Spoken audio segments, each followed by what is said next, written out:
times 24. Oh, my maths isn't what it should be, but that's about 120 times by 5. That's close to roughly 700 sessions per mating experience for these leopards. It's quite an intense process, and you can just imagine the energy levels required to maintain that, especially on poor old Tingana's part, because he has not been left alone by the ladies. But with a face like that, you can understand why. Now the reason it needs to... hello, boy. Oh, he's got a bit of a limp.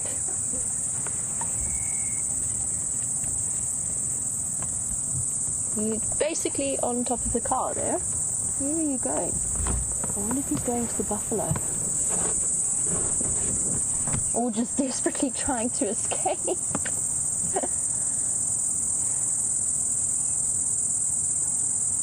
Where is he going?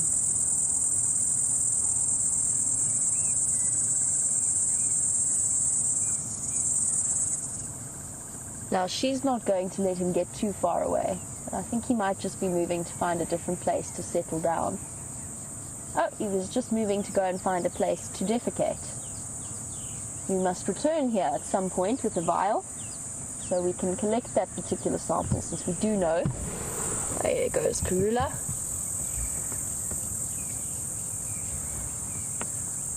Beautiful girl.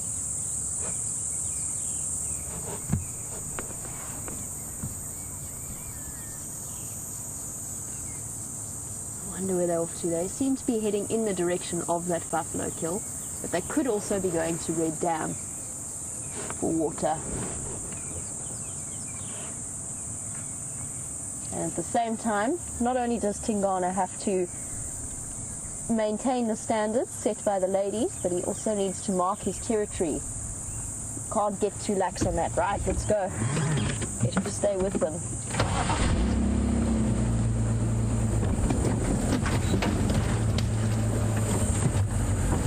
Now, Louise, as we head around here to follow them, you want to know which property we're on and where we are. We're close to Red Dam, which is on Arathusa. It's in the sort of northern section of Arathusa.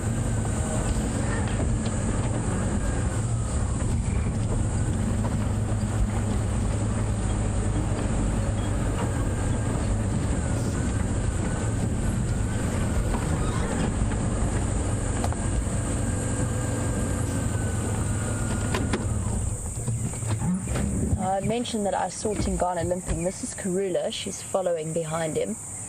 And Angie, you were wondering if I could see an injury on Tingana's back left leg, or back leg. I haven't seen one. I only just noticed the limp now. I didn't realize it's something that you have been seeing for the last few days. But we'll keep an eye out for that and see what's happening. I don't think it's too serious. It could just be something acquired during a hunting, or a thorn that got into the wrong place, or possibly even an injury induced by Karula in response to his vigorous attentions. And I haven't quite got around to why it is. I think they are going to that buffalo. I haven't quite got around to why it is they need to mate so frequently. But I will get back to that in a moment. I just want to concentrate on where they're going.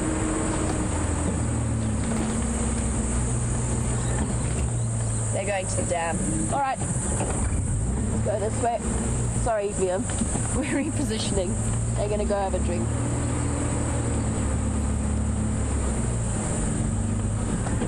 Right, so the frequency of the mating is quite an interesting explanation. It's something we see in all of the big cats.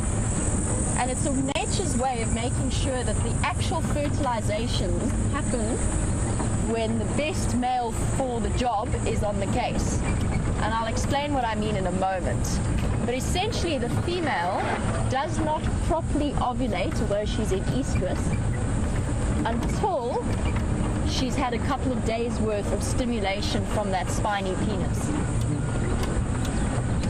I'm just going to guide one of the other guides in. I just want to hop onto the Game Drive channel. Bear with me for a moment. Yeah, stations, these Ingwe have just gone mobile into the drainage line. Looks like they're mobile towards the dam. Got him. Cool. There we go.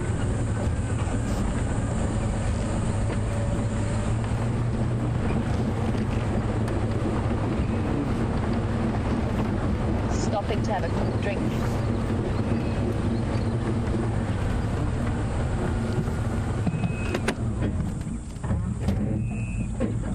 Is directly to the east of us.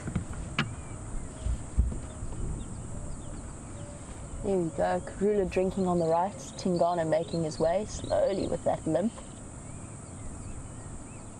I think it's his front paw. I think it's his right front paw. And that could even be where they got hooked together. Might have made things worse. How's it? How are you? Good, thank you. Cheers. Morning.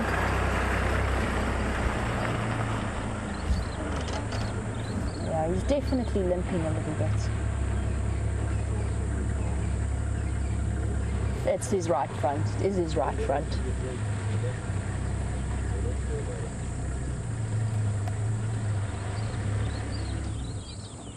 And that was the paw that got stuck when they were in their last mating process that we just witnessed. Now, I'm not sure if that's because there was already an injury, because as one of the viewers pointed out, he has been seen limping before, or it's some other reason.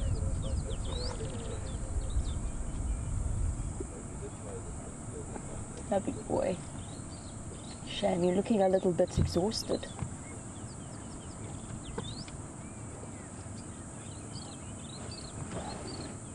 And for new viewers, you can see how incredibly comfortable these animals are with the vehicle.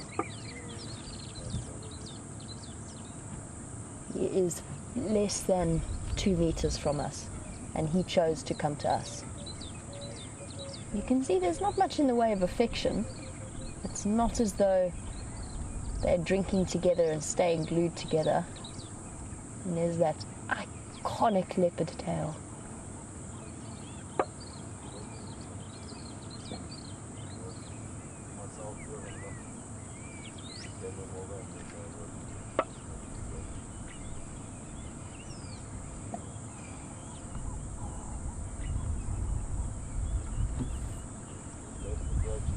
Karula lapping away at the somewhat aptly named Red Dam, because Red Dam at the moment is actually quite green.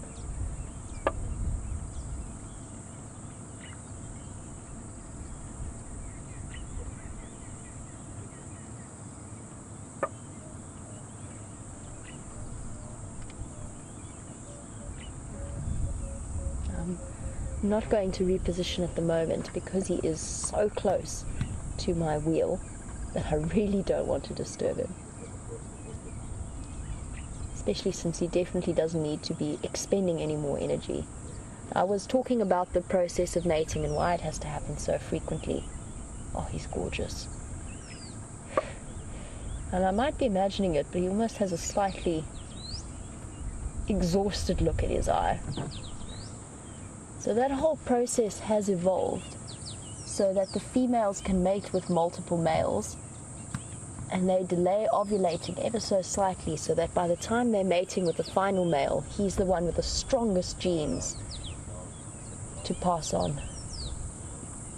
He's trying to get to a nice place without getting his feet wet and without sliding in.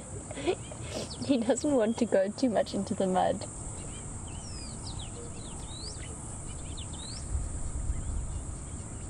Very fastidious.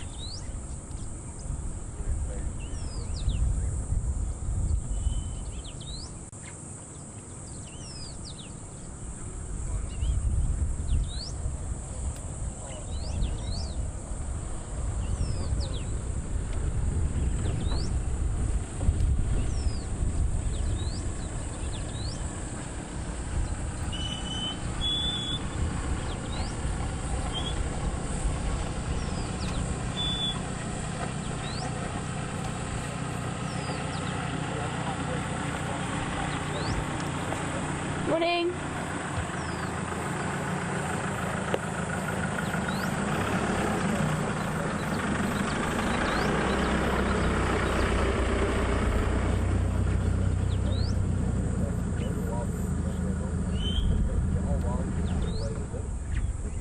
He's heading back into the shade to where Karula is.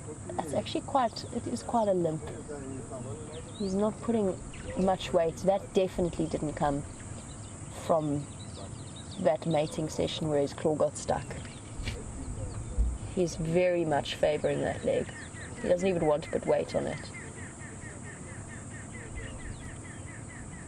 But do not fear, they're far more resilient than a human being is in terms of these injuries.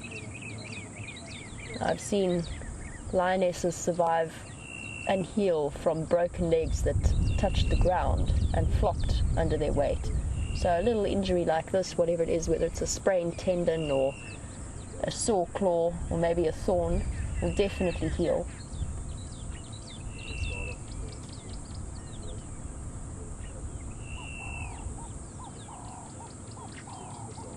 And even if it means he has to stick to slightly smaller prey for a while, he'll be absolutely fine.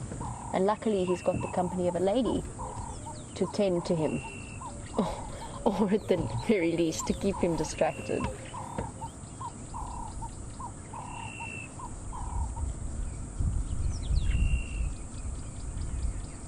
It's been interesting to watch the way he circled around the dam to drink at different spots, trying to find the perfect one. Here he goes again. And obviously exhausted from a combination of a very full belly and keeping Karula occupied all evening. There you can see how reluctant he is to put that paw down. And the way he's doing that almost makes me think, because he's resting the weight on the side of it, makes me think there might be a thorn or an injury to the bottom of the pad, on the inside of the pad.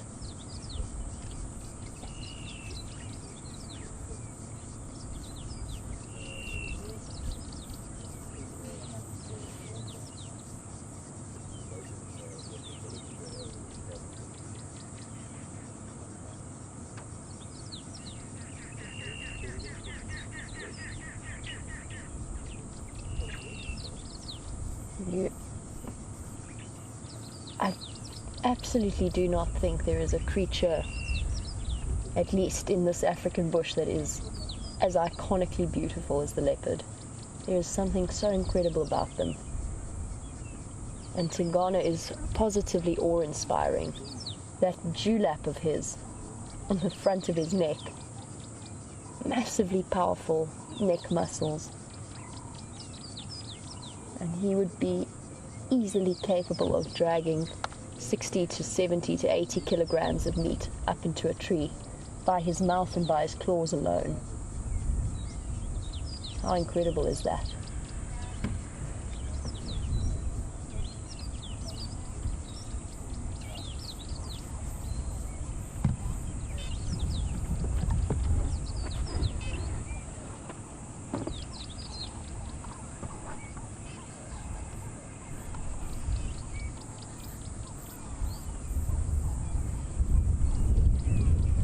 As it happens, I haven't seen Tingana in a very, very long time. Not since I first saw him being courted by Quitile, I think it was. And Sandy, who's one of our regular viewers and watching from North Dakota, tells me that there was a fresh injury on the top of Tingana's paw when he was mating with Quitile, and possibly seen when he was mating with Shadow. And it could be something that's opened up again. How's that? 2 leopards at a dam. The most peaceful thing in the world. Anyway, thank you for that, Sandy. I didn't know that, but we'll definitely know to be keeping an eye out for that in future. Still don't think it's something to be too concerned about, but it's obviously stayed open because it is his right front paw.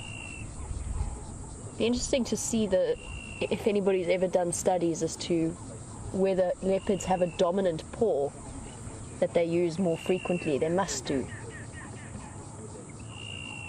to bat at things and to bring things down. and whether that paw gets injured more frequently or whether this is the same injury. Every now and again he gets distracted by the dragonflies zooming past his head.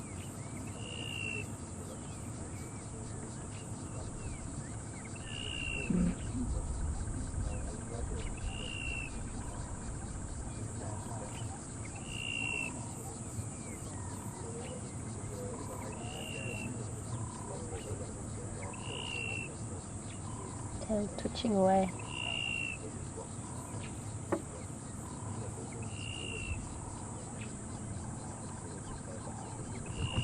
And I'm sure so many of you with your domestic cats at home would have seen them drink exactly like this.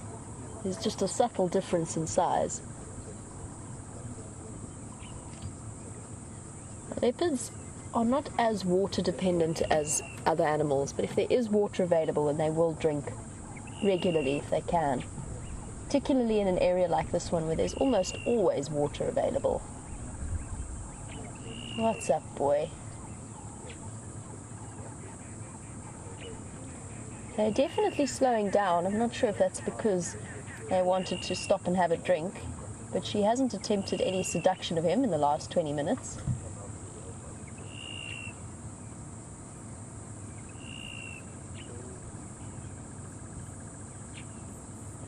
Look at that neck.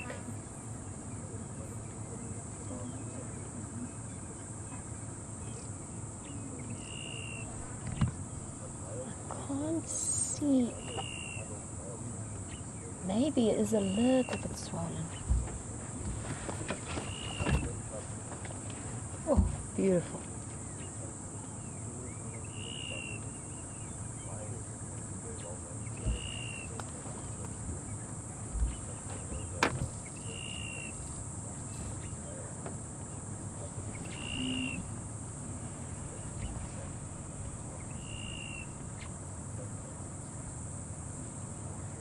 Now, we are watching the most incredible imagery.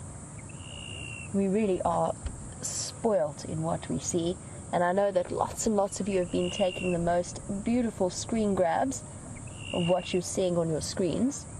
And a big thank you to all of you. Please share them with us. There's nothing that we love to see more than the beautiful images that we can bring to you all. And for those of you joining us for the first time, this is a live safari, so this is happening in real time right here. In this particular instance, Arathusa Game Reserve in the Sabi Sands. And she's not going to let him out of her sight. Be interesting to know what she's thinking. Her body's urging her to follow after him. But leopards are solitary by nature. She might be tempted just to let him leave, but I don't think she's going to. I think she's going to trail along in his footsteps. He's also very full-bellied. Look at that round belly.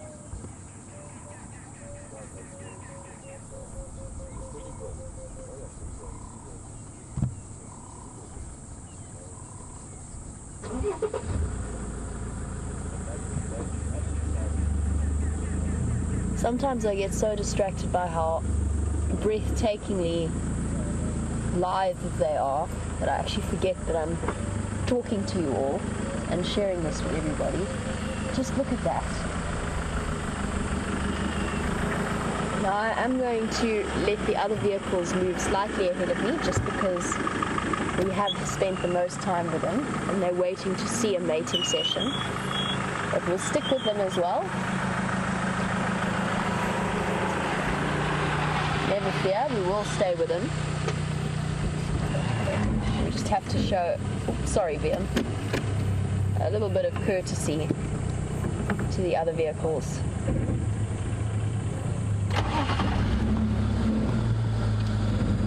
How cool is that? Leopards drinking at the dam. How many other vehicles are responding? Not sure, maybe one or two, not many. Okay, cool. Go ahead if you want. We won't stay long. Yeah. Stay longer if you want. Cool, thank you. I'll just go ahead for now. just going to let them go ahead so that we can have as much time as possible with these two. I don't think they're going to go too far. I think they're going to go settle in the shade. Not with a full belly like that.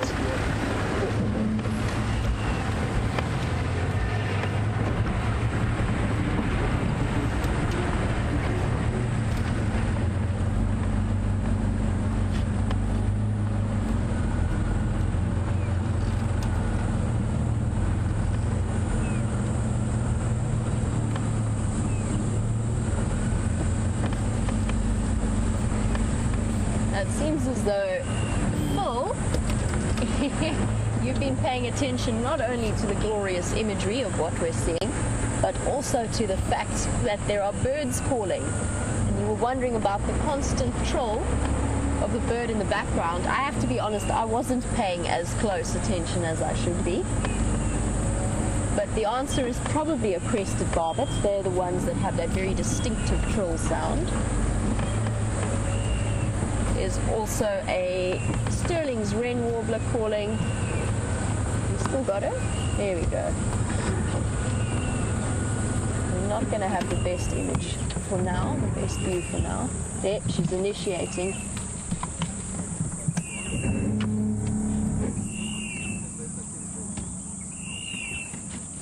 Trying to seduce him. And succeeding.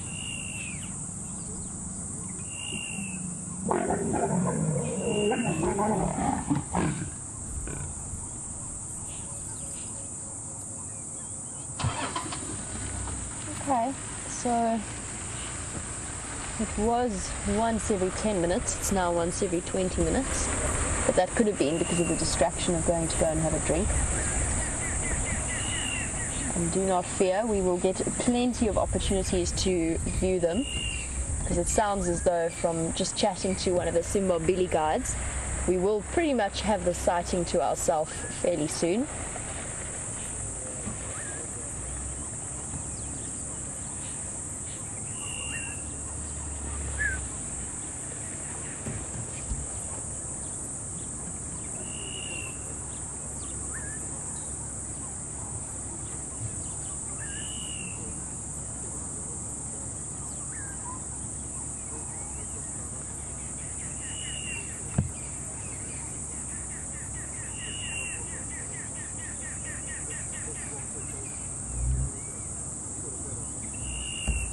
I mentioned before I wondered about studies that had been done into being left or right pawed, as it were. And I'm just going to shift forward ever so slightly, take my foot off the brake before my leg goes into cramp.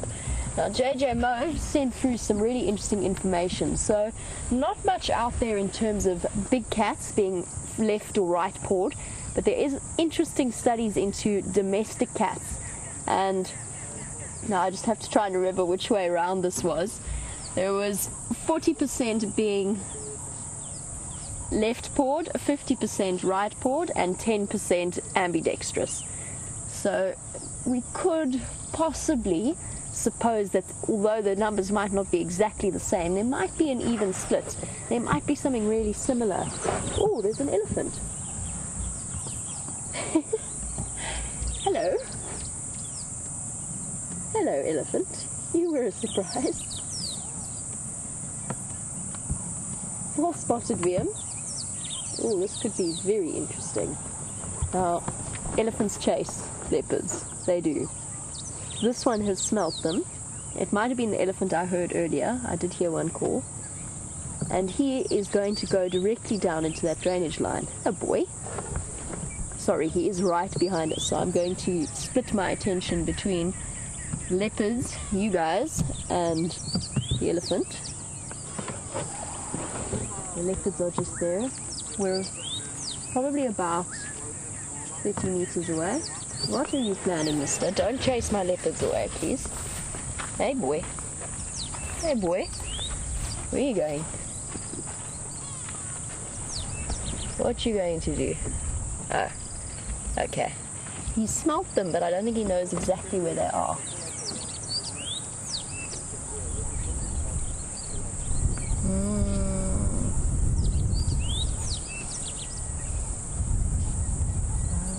no.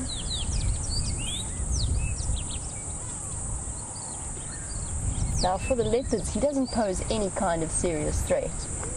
They are looking completely relaxed. They'll know that he's here, but they're not too bothered about it. So he's not a threat to them in any way. They're far too fast and agile. Even Tingana with his injured paw, it would not be a struggle for him to get away.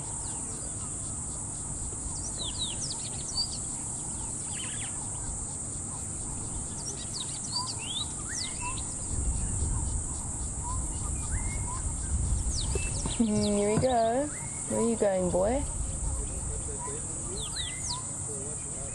He's got his head up. He's not a stressed elephant, but he's definitely on alert.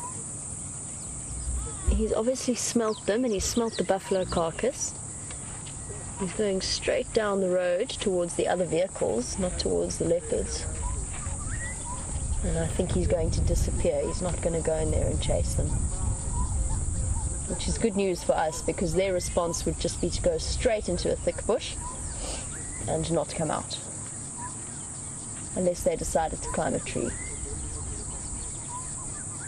Totally unconcerned.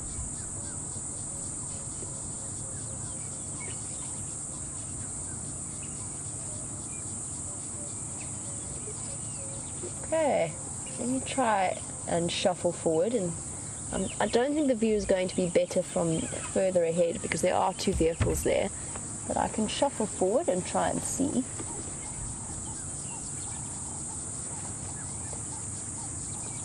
Also want to be careful of not disturbing the elephant too much. But let's go see if we can get a better view of these two.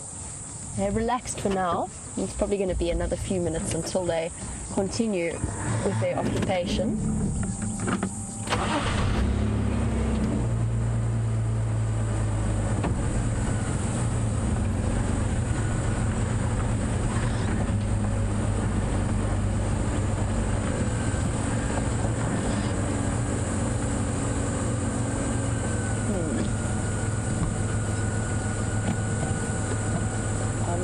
Going to, I don't think, get a better view. Let me try. Shall I go?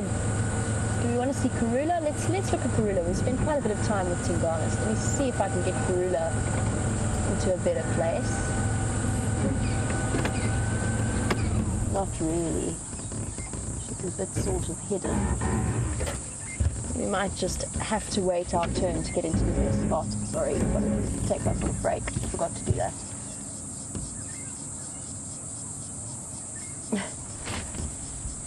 Flat out exhausted.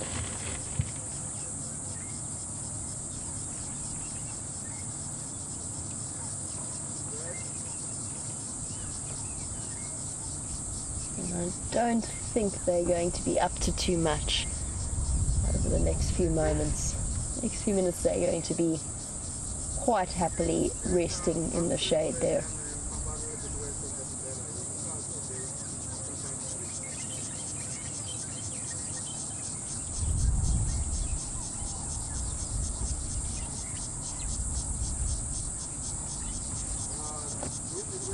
He's up. Let's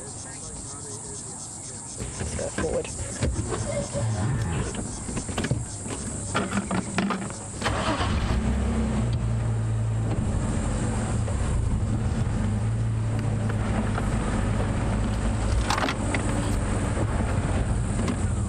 This does put him at a difficult angle, but he's got it perfectly.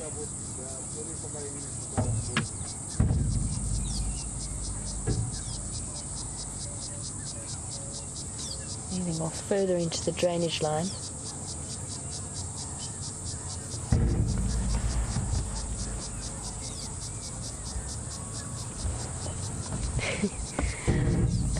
Tingana's disappearing off into this drainage line. Karula's going to follow very soon, but before we relocate ourselves, Joanne wanted to know what warbler I was hearing. I heard a Sterling's wren warbler that was calling. Here comes Karula. That question comes to us all the way from Arizona.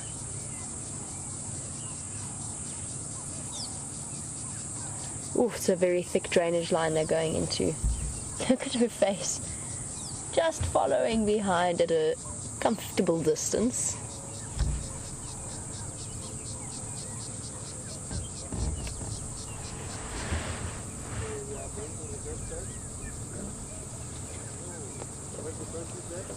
Okay, let us get going and try and stay with them. We are going into a very thick drainage line with a lot of tambuti trees. And for new viewers, we are quite comfortable driving over certain saplings and certain trees. Ooh, might need the vlog on.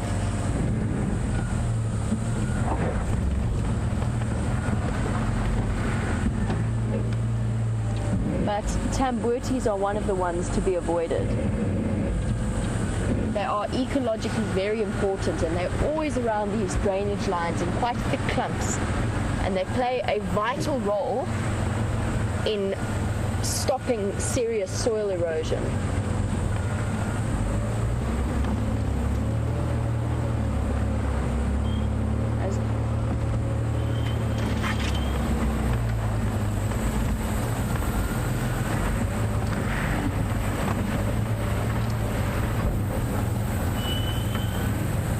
I'm just going to shift out of the way to let the new arrival go ahead of us. And while I do that, we saw Tingana defecating earlier. And Donna Wan, you would like to know if dung beetles will also process the dung or the scat of predators. Have you got them there? Yeah. Okay. Just shifting so that the other vehicle can get through and get them that way.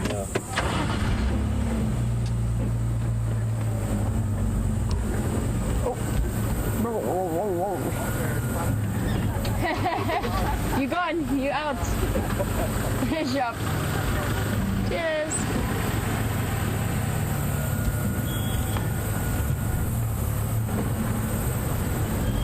I just heard them mating. They're still at it. Oh, we seem to have quite a few vehicles all of a sudden. You just shift forward so we can see. I can see spots.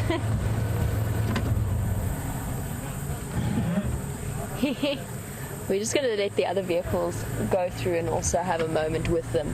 But yes, dung beetles do process predator scat. I think they probably prefer herbivore dung, just in terms of size and quantity and access. But that is why they play such a vital ecological role out here, because predator scat is full of all kinds of nasty things that dung beetles are capable of processing. I'm going to shift forward to see if I can get a better view for you all.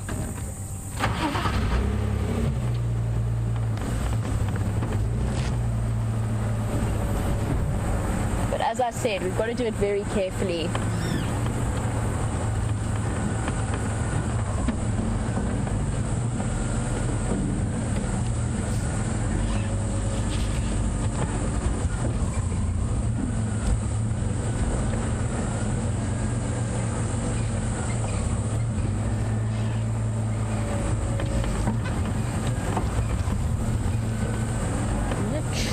Poke my nose in here.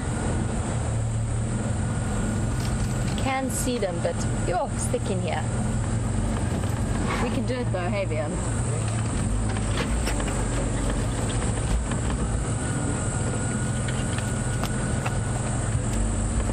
Making sure not to drive over any tambutis, but also not do any damage to the camera.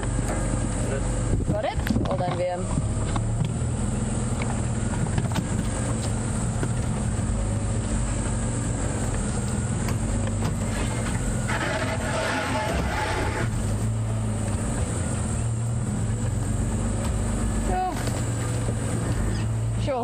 Okay, this isn't quite the view I was hoping for us to get.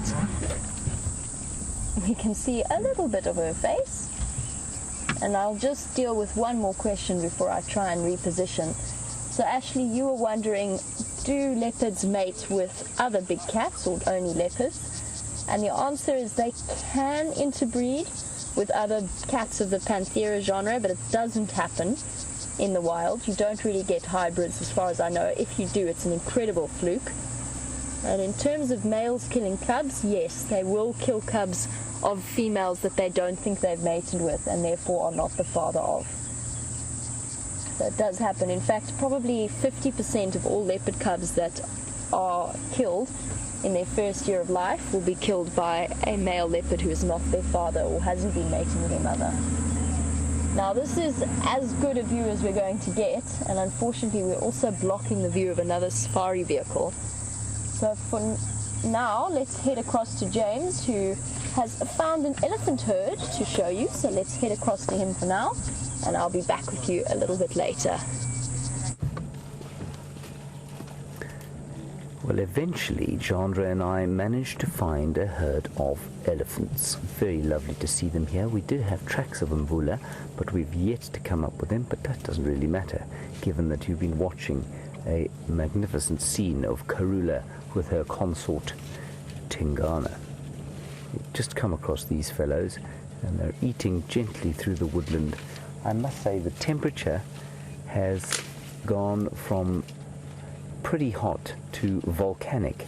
It's now only probably about 6:45 in the morning, and I think we're sitting at about 32 or 33 degrees already. So pretty hot. 90 degrees Fahrenheit by 7 o'clock in the morning is pretty hot going. The elephants and all the animals will be spending as much time as they can in the shade and around water and around mud as well. These chaps are pretty close to us.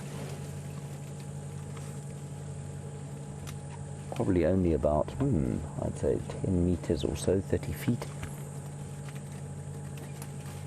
And they're heading slowly. They're both sides of the road, and they seem to be heading slowly down towards the thick tree-lined areas along the dry riverbeds.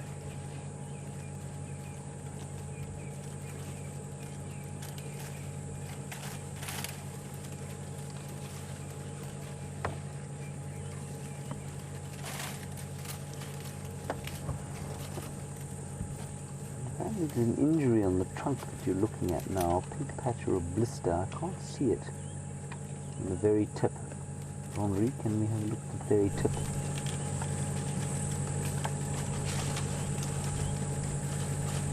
I can't see it there.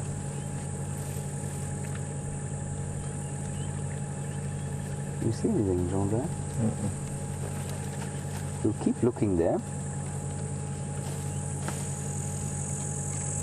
I imagine that the youngsters like that will probably injure their trunks relatively regularly at this time of the, well, not this time of the year, any time, because they will, of course, Jean-Bert, it doesn't astound me that this vehicle, despite the fact that we are parked on a 90-degree slope, will not roll back.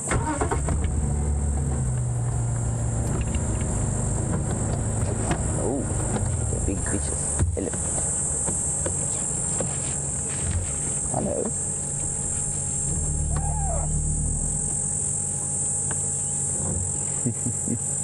Isn't he sweet? And he's been eating those blue flowers that you can maybe see there called commelina. Keep going, shall I, Jean-Bert? Yeah.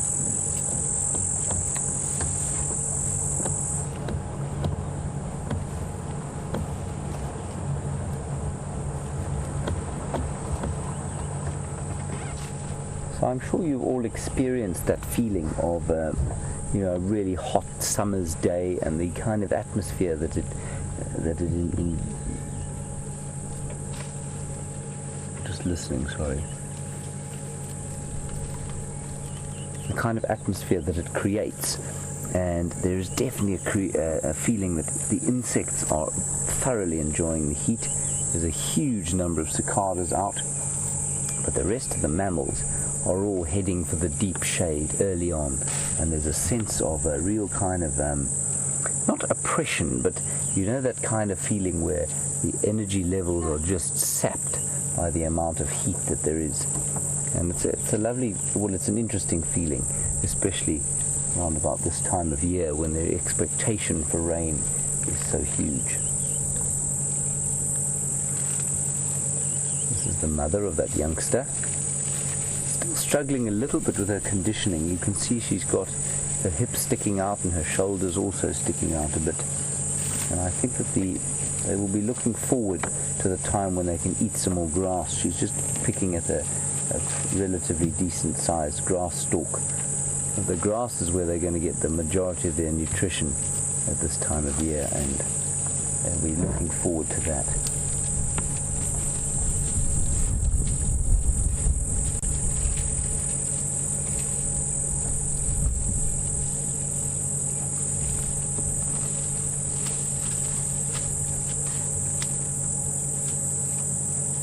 I'm sure you can hear the cicadas going psst all around us.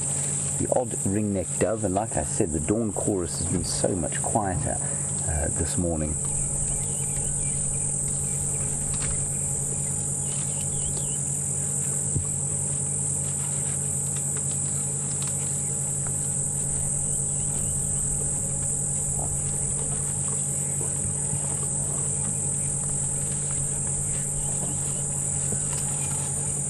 Now, these elephants are walking along, having a bit of a meal. That's a huge car that John Ray's filming there. I think it's a pretty big girl, that.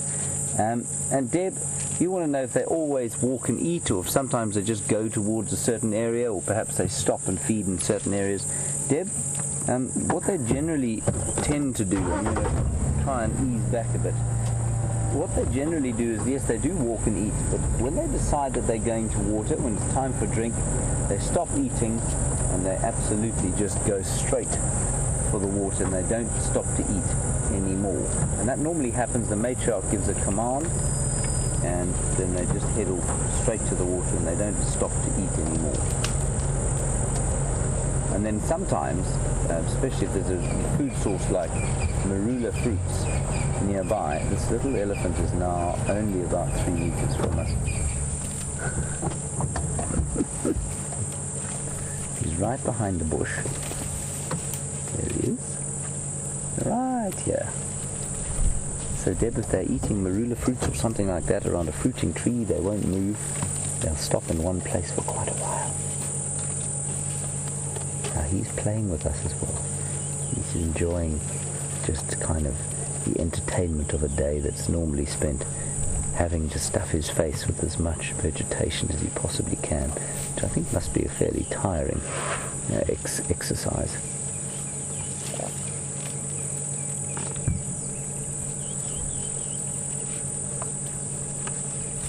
And so selective even at this age. Hi.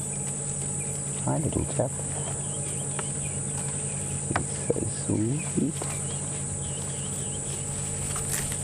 You can see the mud all over his face. That'll be from yesterday, when they would have gone near the mud and tried to use the mud to cool down a bit. I'll try and ease back again. It'd be worth spending some time with these elephants. They seem to be extremely confiding. Very happy to just let us be close by for now. Just don't want to block them from crossing the road. What I'll do, come on then, go on. Go on. She's just trying to get across the road behind us.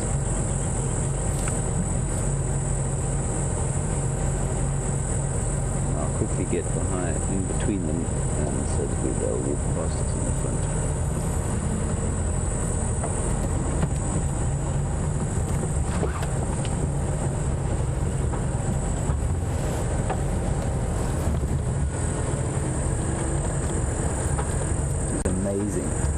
We are now, I mean, those ones in front of me there. So we stop here just so that they don't walk past us again. Maybe they can go around the front.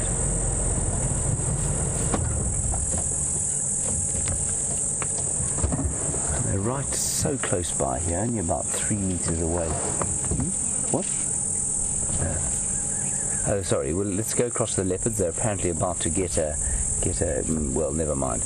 Back to the leopards. And just to keep you updated on our position of the leopards. Oh, I forgot I was wearing red sunglasses. They are still in there. They've just mated again. We can hear them. But in terms of maneuvering and visibility, it's pretty much impossible to see them. I'm going to try shuffle forward so that we can get a visual, but I don't think we're going to. I'm not sure. They might have moved after that last mating session. Let's see. They're lying right up in that thick stuff. And I think making up for lost time, mating sort of once every 15 minutes or so. Yeah, they're still there. They're in an even worse position now. It is very, very dense in there. And I think short of a miracle in terms of placement. Let me try here.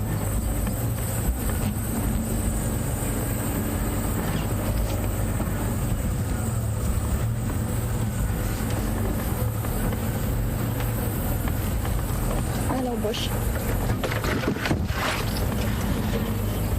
Still got to be careful of the tamburti.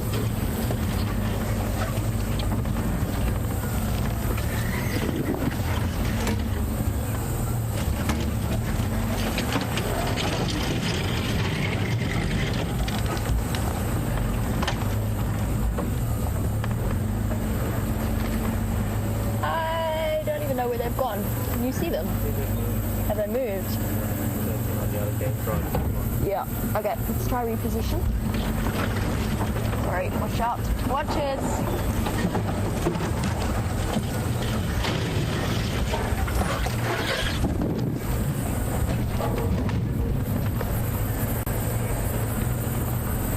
And whilst I try and find these leopards once again, let's head back across to James and his elephants, and I'll catch up with you very shortly.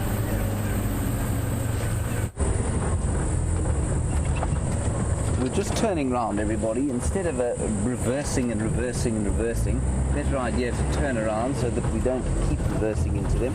And we had the little one again so close by to us.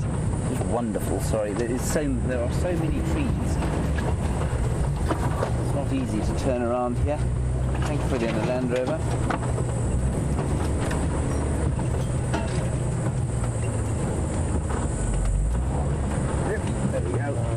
Now we can ease gently down the road with them, as opposed to reversing the whole time. Marvellous. They are such a relaxed herd of elephants, it's just very special.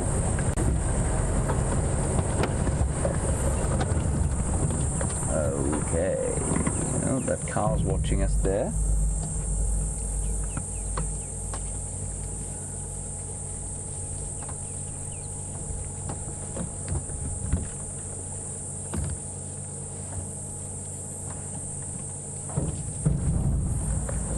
So we'll just ease down the road.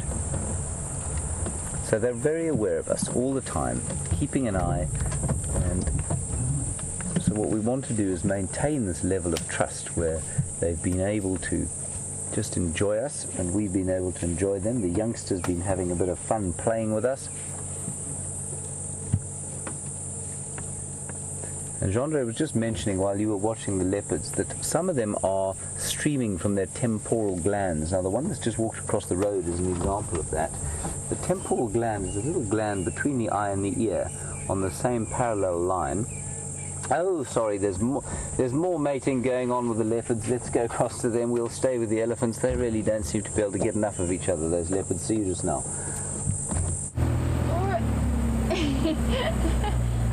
Just negotiating some tricky sand here. We may never get out again, but we've made it. And we've found them once again. I'm going to stop here and just try and remember the... Now, it looked as though she was going to go and mate with him. She went walking up with purpose, so to speak, and then promptly lay down in the sand again. I think they might be exhausted. But just stick with us for a moment, because I think they're going to go again fairly soon.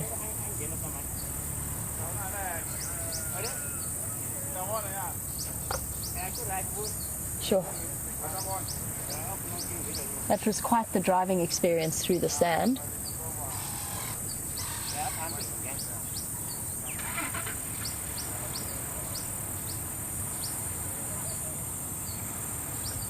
And they have relaxed again. I wonder if she's going to get a... Now and again, that white tip of the tail is visible over the log. I think she's thinking about it. She's just feeling a little bit exhausted. Interesting how leopard mating works. With line mating, it's fairly regular. Sort of every 20 minutes or so they'll mate. But with leopards, they go through patches where they mate really, really quickly. Every 2 or 3 minutes, and then they go for a bit of a break for 20 minutes, and then they do it again. An interesting difference that I hadn't realized until I started working for WildEarth. But then I certainly haven't had the same opportunities, or as many opportunities as I have since I started working here, to watch leopards mating.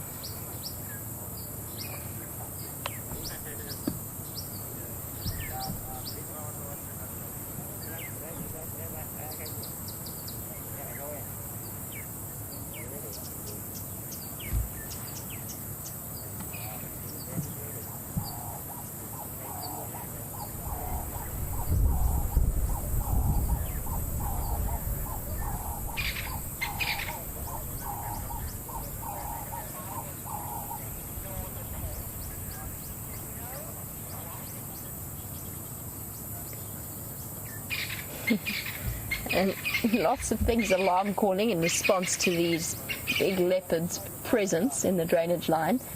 And we're looking now at a hot and bothered Tingana. And Bino in Washington, you were wondering, with Tingana's injured paw, would he be disadvantaged in terms of defending himself against hyena or other leopards? Or would adrenaline kick in and allow him to ignore the pain? And it depends on how serious the injury is, but for the most part, I would say adrenaline would kick in. Hyenas are not too much, well, at least a solitary hyena is not too much of a threat to him. They could steal kills away from him, but I've seen Tingana sit with a hyena 20 meters from him and they just ignored each other. But yes, it puts him at a slight disadvantage. I still think adrenaline would kick in. I've seen animals with far worse injuries in circumstances where it wasn't even life or death, it was just concerning food. I saw a lioness cover 50 meters in a second or two, probably about 3 seconds, with one completely broken and useless third leg, so she was on 3 legs. Adrenaline definitely kicks in. They're much more resilient than we are.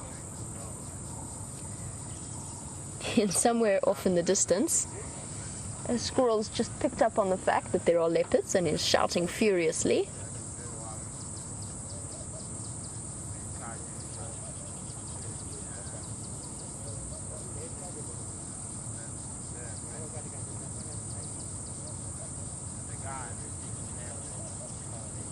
No, I think she's gone back to sleep for the moment. She did march towards him with such intent. Thought that she was going to go and mate with him.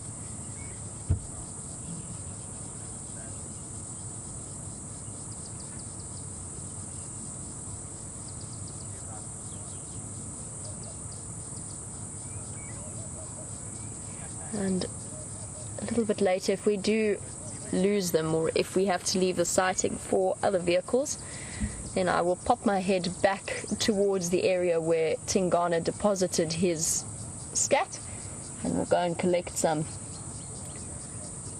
And we'll see if my stomach holds out better than Brent's did yesterday.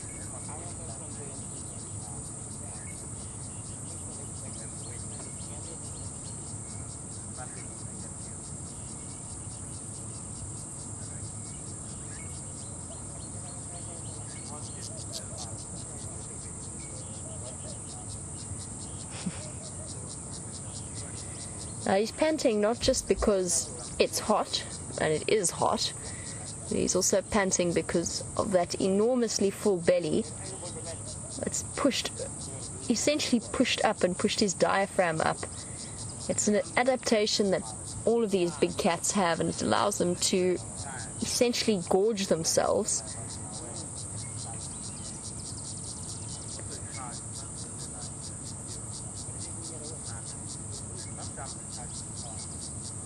Come on, you two. Are you exhausted now? I think we might be getting to the end of the Karula Tingana mating experience. And knowing poor old Tingana's luck, Kotile or Shadow is just waiting in the wings, waiting to take Karula's place, because that seems to be how his life's been going at the moment.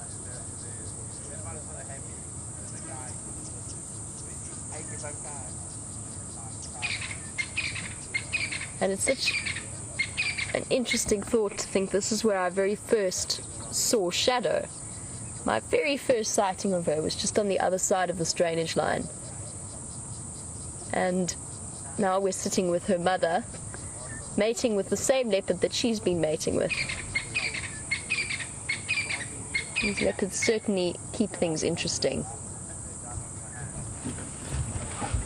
We'll just have to wait and see. It should only be another few minutes before she starts her seduction dance again to try and get him interested in her. And I think that it will happen very, very soon. It's incredible just to be able to sit and spend an entire morning with these two incredibly beautiful creatures and not have to worry about being moved out of the way. It's one of the phenomenal things of the Sabi Sands, is that not only do we get to spend the time with them, but we also know that we're not disturbing them in any way. They're behaving exactly as they would if we weren't here. They're completely unconcerned. And there are two other vehicles with us, but everybody's respecting their space and their privacy. Well, maybe not their privacy, mightn't be respecting that, but definitely their personal space. So they've got plenty of area to move around in, and they're quite happy to just spend the day on the rest of the sand.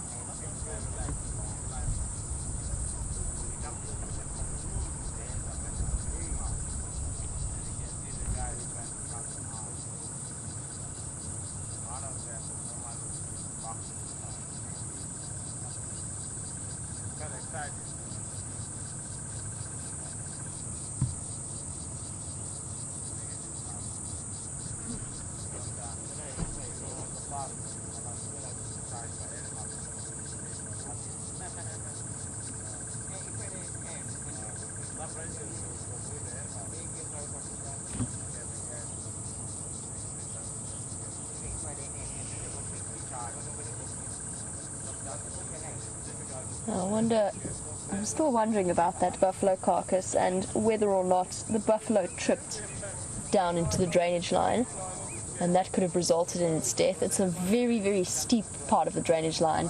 I couldn't even really get the vehicle in there to show you all. It could have been killed by lions. It's a little bit too big, I think, to have been killed by these two. That would have been pretty much impossible. It might have been killed by lions. I think it actually slid down the drainage line, just by the way that it's positioned. It does happen. It's quite unusual. Animals are fairly sure-footed, but I think it is a possibility.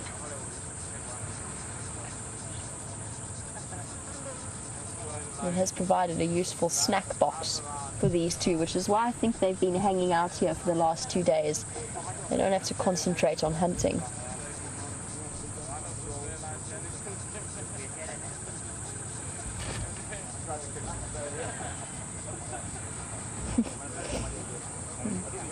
Every now and again, just an ear flick to get rid of the flies. And I don't know, but I feel like Karula's patch of sand looks like some of the most comfortable I've seen. It's looking very, very relaxed. We could drive past this drainage line and never ever know that they were here. We just got very lucky.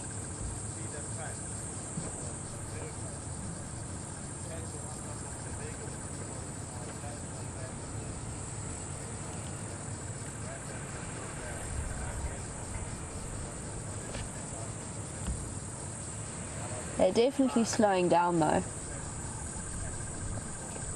It's interesting. I'd be curious to know. Yes, go away, bird. You're a bit behind the times. Shouting at the leopards. They've been here for a while. I'd be very curious to know the female. Oh, he's also gone flat.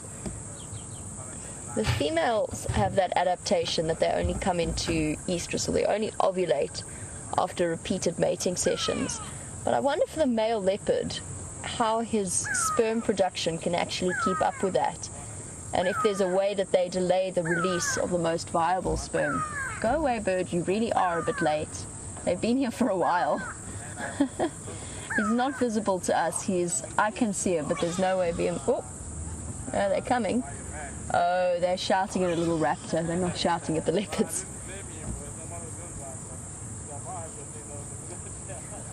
What was that? Oh, yes. I wonder if there's a way that they can delay their sperm production so that the most viable ones are the ones used. Just an interesting thought. It has to be a way that it is timed to make it work. Interesting. I've never thought about that before.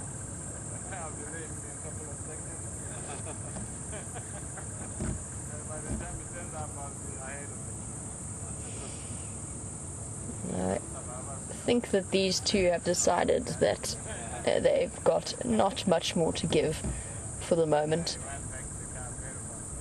Quite exhausted.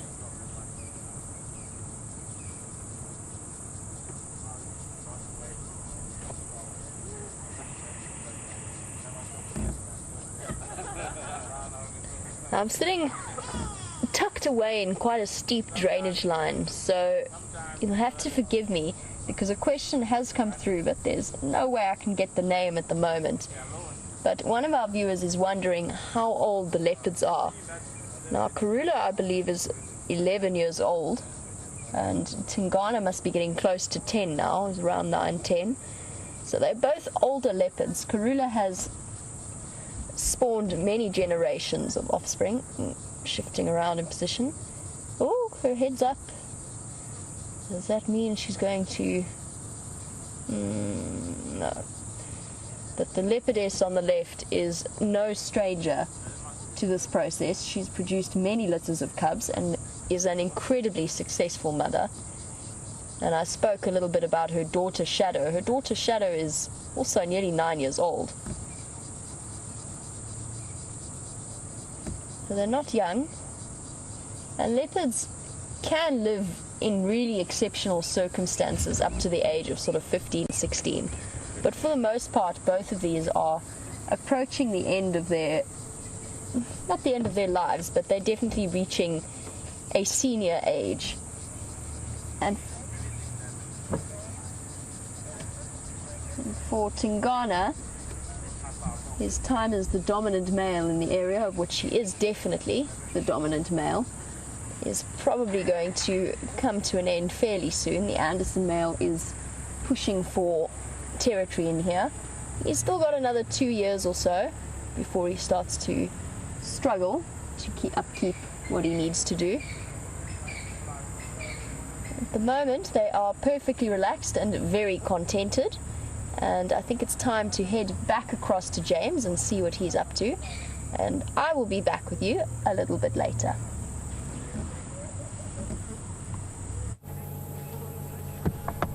So the elephants, everybody, have come through some thick bush. They moved suddenly or very quickly, and then they stopped, and it looked like they'd been given the command to come and eat something in a different area. So they all moved quickly, stopped, ate a bit.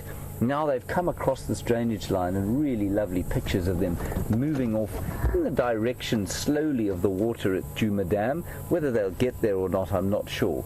But they've definitely were given a command. They moved. Whoever it was, probably the matriarch, said, well, this is a good spot. They ate for a while, and now they've moved again. So we'll just gently sort of move up behind them here in the drainage line. Nice kind of vegetation for them on the fringes of this dry stream, because the water table is higher than it would be in other areas, and so the vegetation is greener, probably carries a bit more nutrients.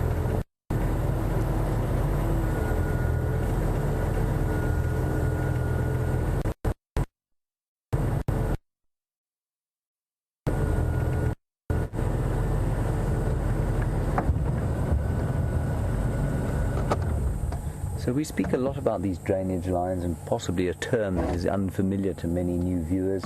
It's a dry riverbed, and Anna Marie in Cherry Hill sounds like a good place to live. Anna Marie, you want to know if the drainage lines flow every rainy season. They don't flow so much as they might during a huge flood. So this particular one that we're in here is called the Umlurwati. It's the biggest one that there is at Djuma, and it's not a particularly big one for the area, but it will probably only flow during some very, very heavy rain. So it would have to be almost flooding. Now this tree that elephant is savaging there has clearly been savaged many times before, and it's a false thorn tree, an albizia, and elephants love them. Well, then why you look at me like a...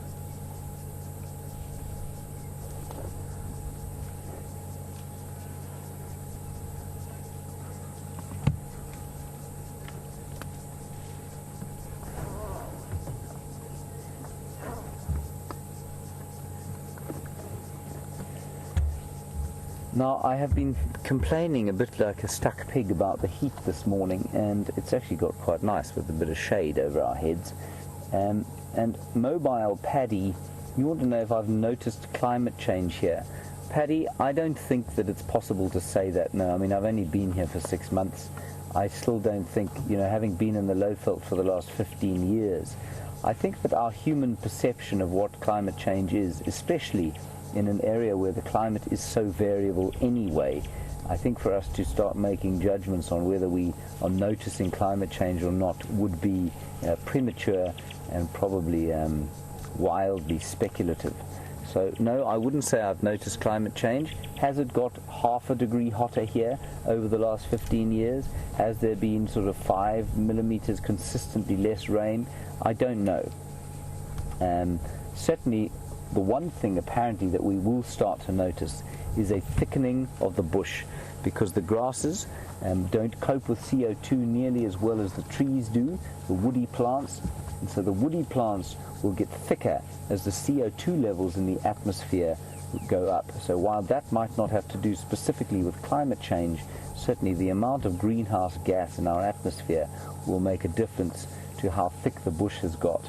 And I mean, I don't think I've noticed an enormous difference. There's definitely always seems to be a trend in this area, though, towards thickening of bush. So, interesting one. Mobile Paddy, yes, I think it's quite possible. And then Gal, you want to know how hot it gets here in summer. Well, it gets probably to about 41, 42 degrees fairly regularly in January and February. But it will go up to 45 sometimes. Now, 45 degrees Celsius, if I'm not mistaken, puts you at about 120 degrees Fahrenheit, which is it's beastly hot. You can't move in heat like that.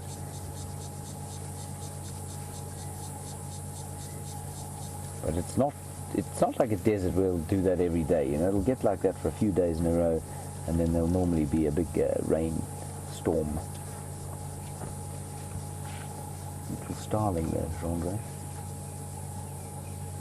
We're just going to move across to a beautiful picture of a Cape glossy starling, or greater blue-eared glossy starling. Can't tell from this distance.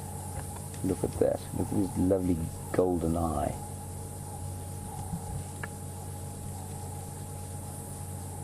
Just enjoying hanging around with the elephants, picking up the invertebrates that it kicks up, or they kick up. Isn't that lovely?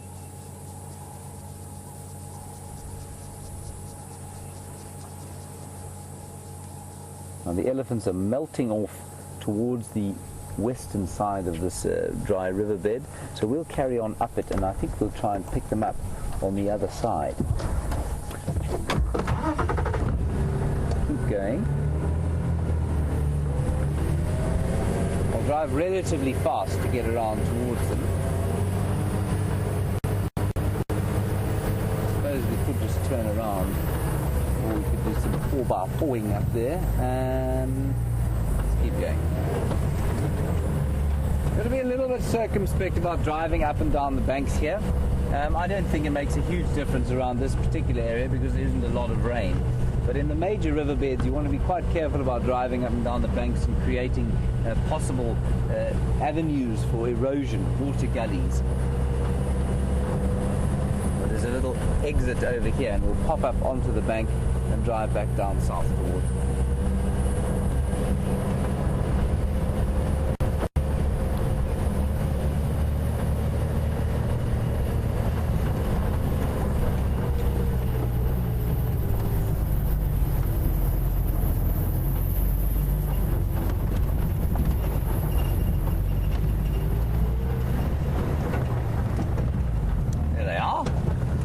Marvellous. It was easier than I thought.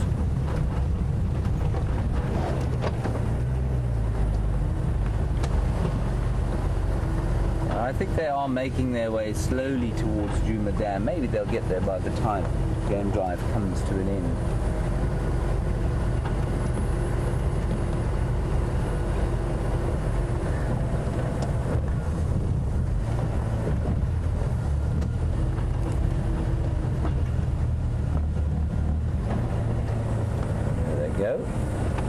That's not the whole herd. Certainly we've seen more than that, don't you think, John Ray? But they're moving in a very sweet little line, and the big matriarch at the back providing security.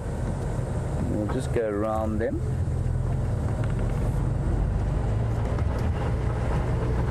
And often in the height of the wet season, there's a pan up here. There's like a pond full of mud, and we'll have enough water in them for them to throw mud about themselves.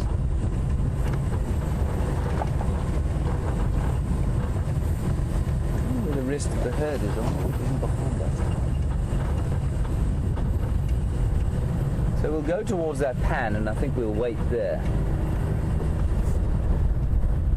It's so nice to be able to spend time with animals, and I say this quite a lot, but with animals that are not they're not kind of affected by us, they're not worried by us, and they just get on with their lives while we watch, which is the best way to observe the wild.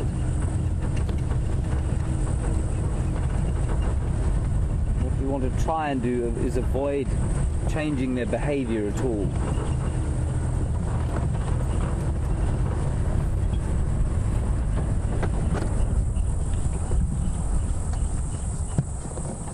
See what they do from here. Quite a nice order of things there. You can see that the cow that you're looking at and the one behind are kind of teenagers, if you like, of this tiny little herd. I'm sure that there are others around. In fact, the one in front is an adult, and then I'm sure that's the matriarch bringing up the rear, just making sure that everyone is in line and that there's sufficient security. Despite the fact that they have hardly anything in the way of predators out here, they are extremely careful, extremely cautious about how they move, always very aware of the little ones, where they are in the herd, and making sure that everyone is comfortable and walking in the right direction, not stepping out of line. See, that is just a wonderful picture. Adult cow in front, younger than the matriarch at the back.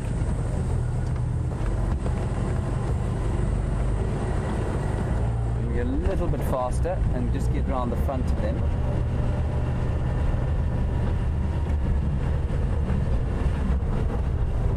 Walking nice and slowly so that the little ones can keep up. Oh, there are a whole lot more in front of us.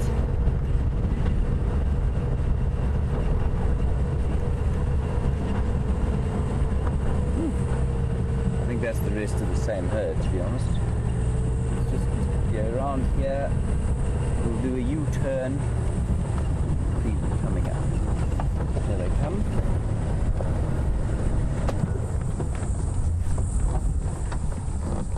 So we'll just see if they don't come. If they go into that thick bush, it would be extremely disingenuous of them to do that after I've made the effort to come here. Here they come now. Quite interesting that, I think, is that I've parked quite a distance from them. I wonder if they aren't no, look, they're running now towards this other group. There's another group to the left of your screen, all sitting, just feeding quietly. Now there will be communication between that herd on our left and the one that we're watching now. Be interesting to see what format that communication takes. So now the matriarch has come to the outside of the herd. She's put herself between them and the rest of her little herd. And she's allowing the little ones to go forward. But maybe they're excited about greeting this other herd. The other herd has not moved at all. I find this absolutely fascinating. I think there's so much. If you sit and watch elephants for long enough, you'll learn some astonishing new things. They're bypassing this other herd. Now there we go. Now they're going to go in, moving slower now to say hello. Get a bit closer.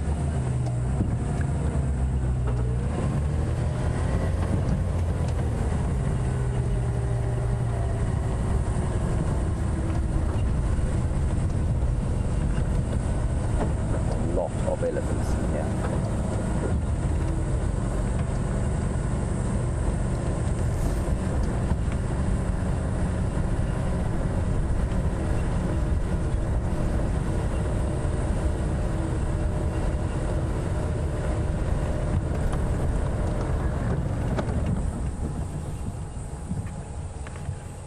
They're all kind of melting now. They're not going towards the water. They've all just kind of met up with this other group, and they've started feeding again.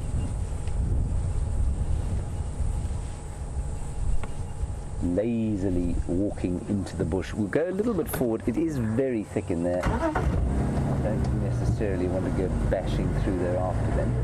Not after they've been so good to us.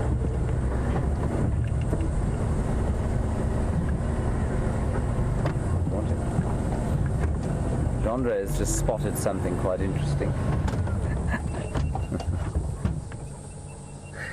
A little dung beetle. There'll be lots around now after the rain that we've had. Rolling her ball, or his ball. Let's try and go to the side of him.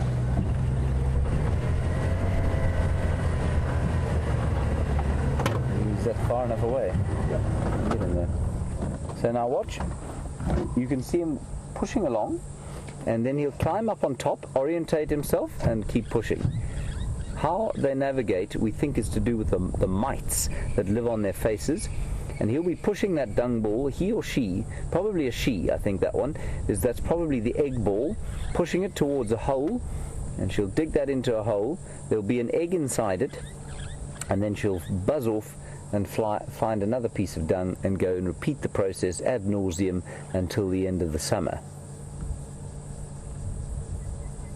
Isn't that great? Every time it bobbles around a bit, she gets on top, orientates herself, and figures it out.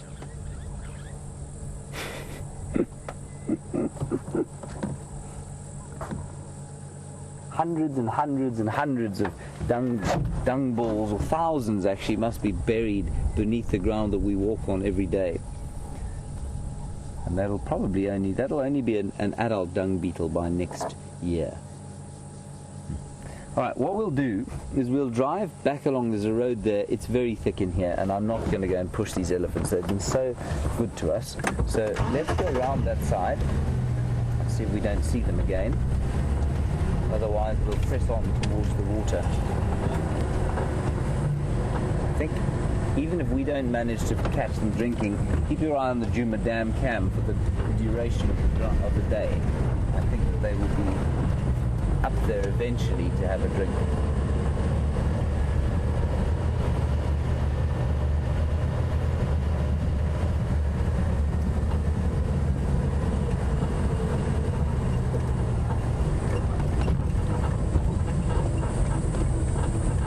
In here a little bit without making too much noise.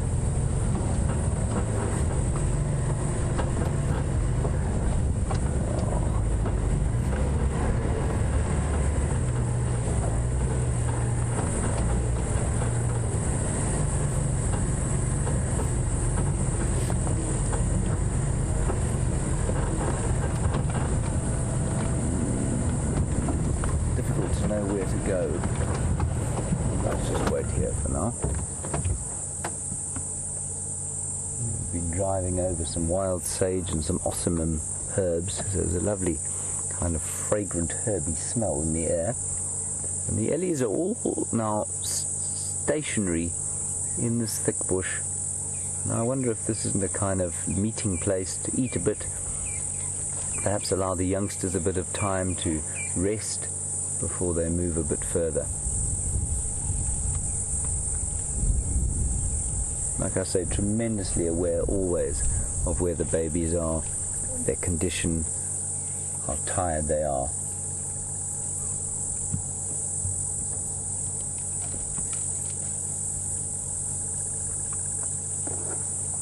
And sneak in a little bit. Maybe we should wait here. Let's go over there, Jean, just a little bit to the left.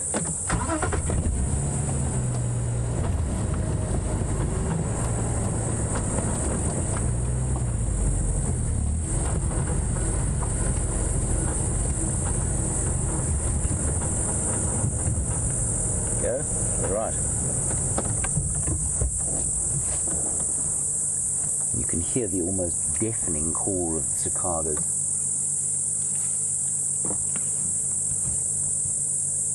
It's such a lovely sound of the summer.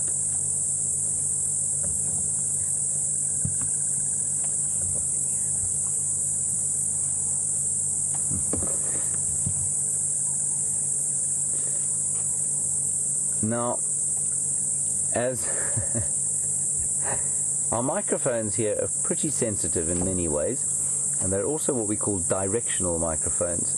Now, Tammy in Seattle, you want to know if there's a cicada sitting on one of the microphones. No, Tammy, there isn't a microphone, the cicada sitting on the microphone. I know sometimes it does sound like that. And as soon as the microphones point towards where a cicada is, in a vague direction, then it will result in your head starting to reverberate quite strongly from the sound of the cicadas. But no, there isn't one on the microphone, but it is very loud out here. Even where I'm sitting, it's extremely loud.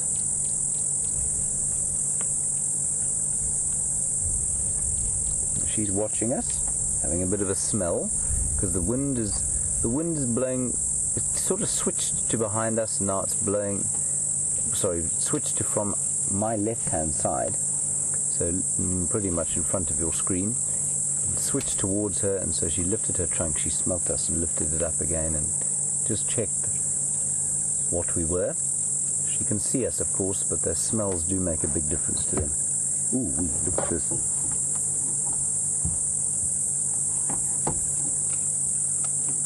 Now, Nikki, I've made a huge amount about how these elephants are going to go and have a drink at some stage of the day, and you want to know how far they can smell water from. Nikki, I don't know exactly. I've heard up to 50 kilometers. I think more important than that, though, is that they don't necessarily smell so much as know where the water is, and that's the importance of having a matriarch who knows what's going on in the herd. She will be able to tell them, they will know, and she will teach the others where the water is and where at the best times of year the best water is to be found. So I don't think it's so much a case of smelling.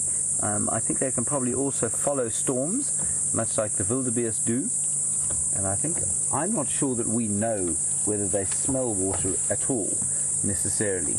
I know that there is a lot written about the fact that they smell water, and I just wonder if that isn't a kind of assumption based on the fact that they seem to be able to find water where we are unable to.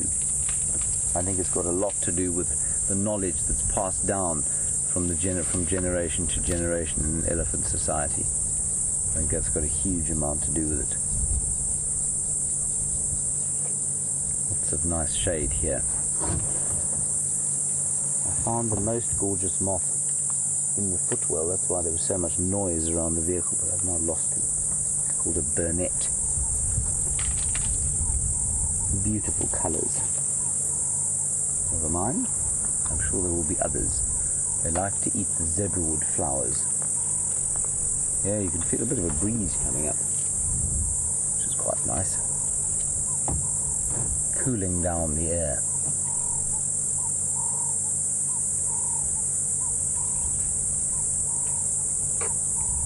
Now you can see the amount of vegetation that this one elephant cow is eating. She's probably about 20 years old. Now, all of the 15 or so thousand elephants in the Kruger National Park, you can imagine how much they eat. And you can therefore see what a massively important part of any ecological system they are. Take them out and the vegetation will change completely. Bring them back in and likewise the vegetation will change completely. And we as human beings are very quick to pass judgments, or value judgments on whether this is a good thing or a bad thing. And you know, elephants come into an area and they smash a lot of the big trees, and we say, oh, well, that's bad, they're taking out all the big trees. Well, is it bad? We don't know. Certainly in prehistory, they would have come into areas, and in times of plenty, they would definitely have denuded areas of vegetation, and then when the droughts came, they'd have moved off and those areas would have recovered. But so often, because we're in kind of tourist areas, we can't really afford to think long term like that. We can't afford to think that the Sabi Sands perhaps will be a place of plenty for 20 years, and then for 20 years after that it'll be recovering again, because obviously that's much too long to create some kind of a human business from. And without business out here, there's not much in the way of money to protect these great areas. So it's a constant debate and a constant worry as to what should we do, or should we just leave things the way they are. Many heated debates from many different quarters.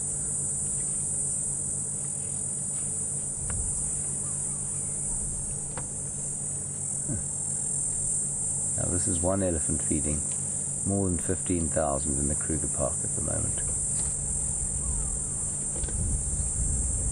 Look at that, isn't that amazing? She's loving this tree. Let's see what tree it is.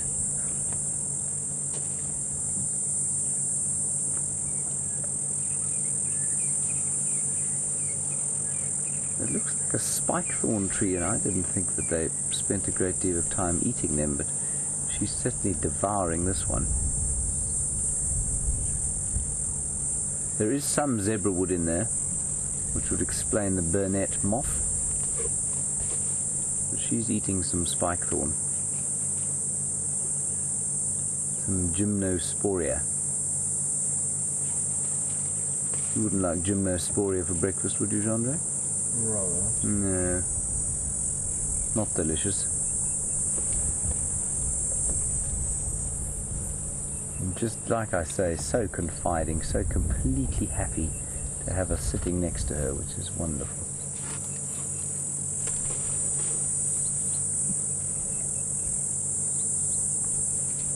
But watching us all the time,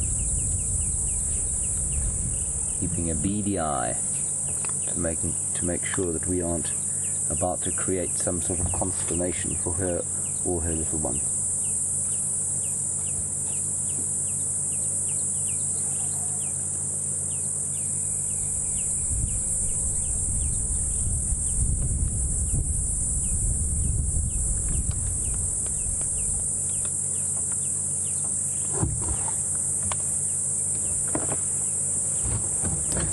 Okay, they're now all headed into the pretty thick bush where I think they're going to rest in the shade, so I don't think we're going to spend too much longer here.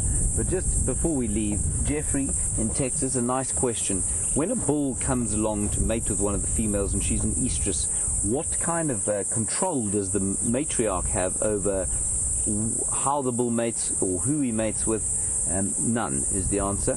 When she's an estrus, when a female's an estrus and she's selected the bull that she wants to mate with, there's not much that can be done by anyone. And the bulls are so much bigger than the cows that if the matriarch should challenge him physically, she'd get herself into big trouble. And it is a cause of death amongst elephants that bulls that are in must, if they get challenged physically, they can be pretty terrifying animals. So not much control at all. That said, hear that lovely noise of them singing. That said, there is obviously a huge amount of communication that we don't hear and we don't understand. Maybe she says something that he's a good one, no, leave him alone, he's a rogue, he won't stick around. Maybe she says things like that to the females before they breed, but we don't really know. Nice one, thank you, Jeffrey. Let us press on from this vicinity. We'll go off towards Treehouse Dam and see what's off that way. Jean-Ray was just watching a gymnogene or African harrier hawk fly overhead. I don't think we'll follow up on him. We'll have to drive very fast indeed and possibly fly. What a very special elephant sighting that was.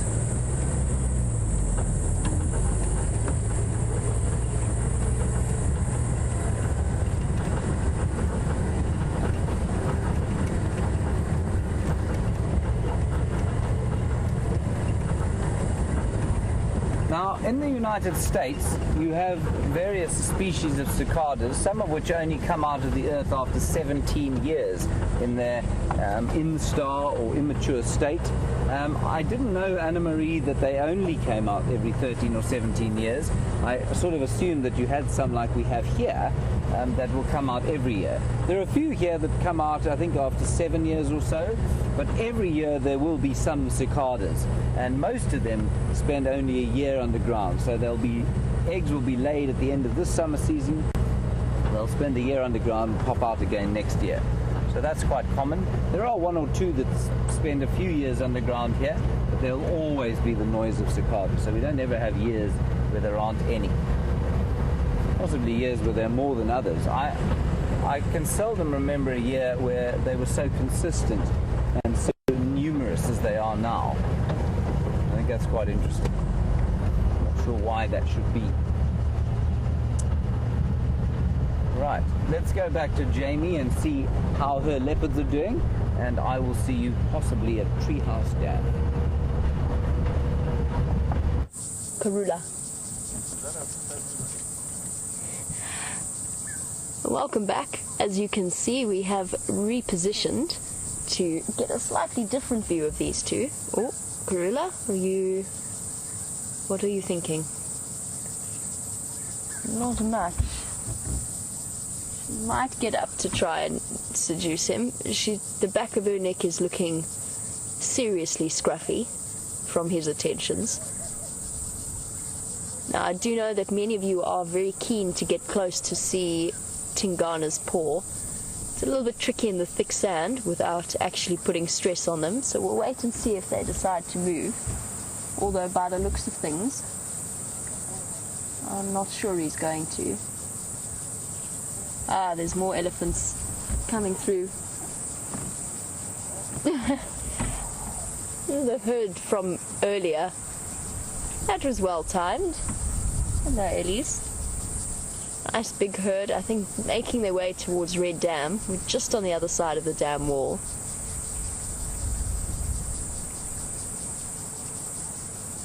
So far, there have been no incidents between leopard and elephant.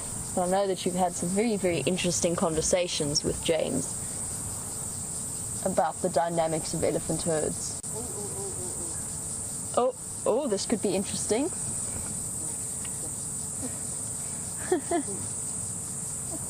She spotted them. She's going, I think she's thinking about chasing them. Karula's up. She's not having any of it. No, and she's back down again. This female's watching.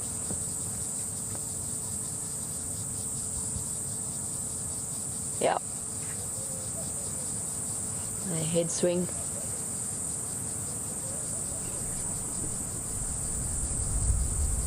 You can see that side-to-side motion of the head and the ears.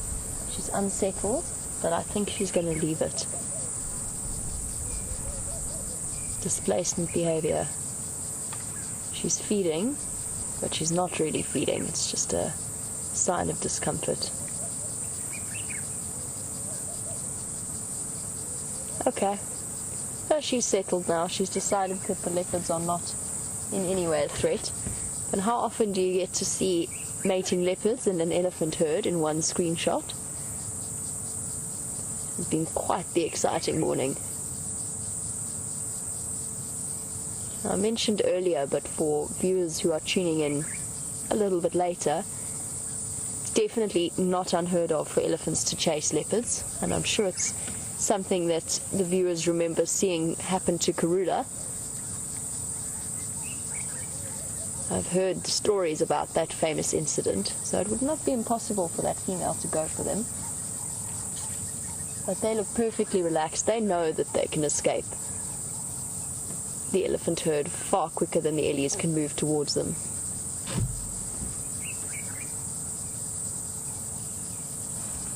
Poor Tingana. His paw looks fine. Sorry, dear, I'm just thinking aloud that he doesn't look too serious.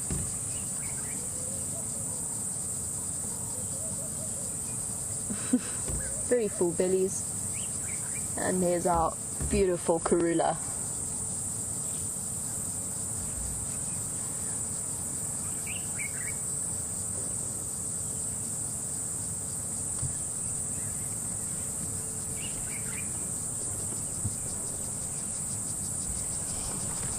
Now they're quite happily sitting in this drainage line.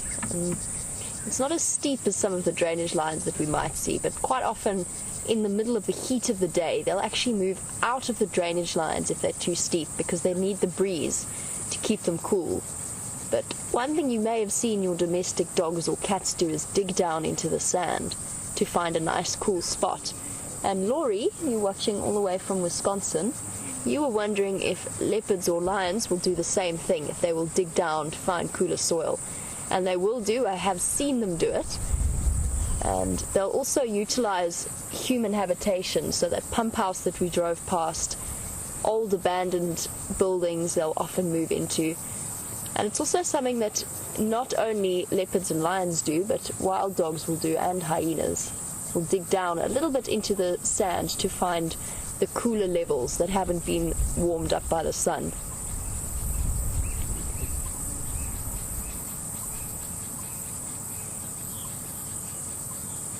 And a friend of mine actually just talking about the different shade that animals will utilize. A friend of mine sent me a picture yesterday from the reserve I used to work at of an old abandoned pump house. The reserve is very old. It used to be a farm, or it used to be different farms.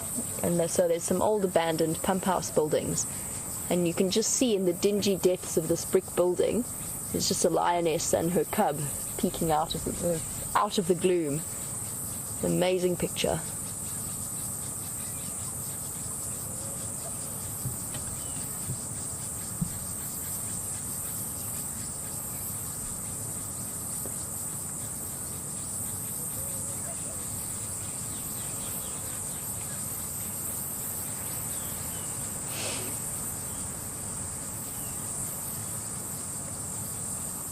Oh, we're sitting with two very fat, very contented leopards.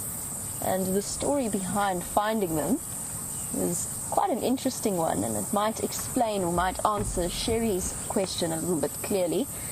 So this morning, VM and I were driving to where Tingana and Karula were last seen yesterday afternoon on the sunset safari, and we stopped because we could smell something rotten, sort of dead, definitely a carcass smell. So I went for a bit of a walk and I stuck my nose into the drainage line, and there was a full buffalo carcass. And I think because of where it is, my suggestion is that it has actually fallen into the drainage line. I don't think it was killed there by lions or by hyenas. It hasn't been dragged away, possibly because of the position it's in. And I strongly suspect that is what these two have been doing for the last 2 days. So Sherry, that enormously big belly that you can see all the way from Los Angeles is in fact the result of the buffalo carcass that's sitting there. Now we're on the western side, the northwestern side of Red Dam. The carcass is about 150 meters to the east of us along the drainage line in the opposite direction. So they've moved away from it for now. When I first found them, they were maybe 70 meters from it. So they've moved a little bit further along. And it was a very interesting find. And the minute I stopped to smell and investigate, I heard them in their mating sounds. They are definitely slowing down. Not sure whether it's because they're coming to the end or whether because it's just very hot and very humid. And whilst we wait for them to get their act together, we shall go to our third member of the Big Five for the day, and we'll head across to James. I'll catch up with you a little bit later. I'm going to stop here, is that right? So we did actually find the Jamie parked just behind some buffaloes that are sitting in the mud, and there were some warthogs here too that came down clearly to try and get into the mud action, but I think that they found the last remaining patch of mud in the area thoroughly occupied by these large buffalo bulls. Now, isn't that magnificent? That is an African harrier hawk, used to be called Gymnogene, which I think is a far more attractive name. Something about the French names that are just a lot more attractive than many of the English ones. And I don't know what it's eating there. They're normally stealing bird chicks from their nests, but perhaps picking up some carrion in the way of catfish, or there will still be a couple of maggots, well, not a couple, probably hundreds of maggots on the catfish carcasses, and maybe that's what he's eating. Very nutritious stuff are maggots. I wouldn't suggest you have them for breakfast, but yes, certainly there are many around here. Look at that. Isn't that beautiful? It's a big bird, that probably about, I'd say that's about a foot long, maybe a bit, no, more than that, probably about 1.5 feet long, from tip to tail to head, top to toe.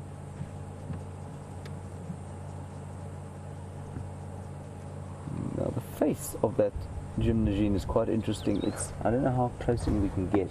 You can get a little bit of the pink tinge that's on it there. Now, it's normally yellow, which it is sort of now, but it is got a bit of a rosy tint to it.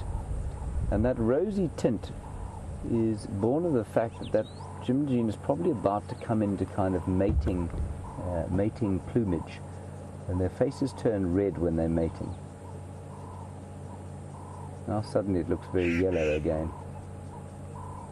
It will be bombed. It was being bombed by some fork-tailed drongos when it came in here. The starlings are kind of putting up with it. But the drongos do not tolerate the presence of any raptors. That face is changing colour all the time, you know. That's quite interesting. It's now very rosy.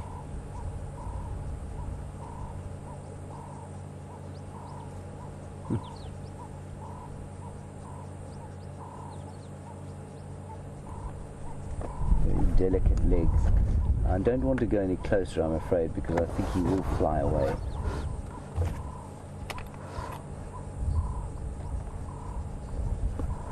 And the buffalo are also really enjoying their mud. They've stood up now.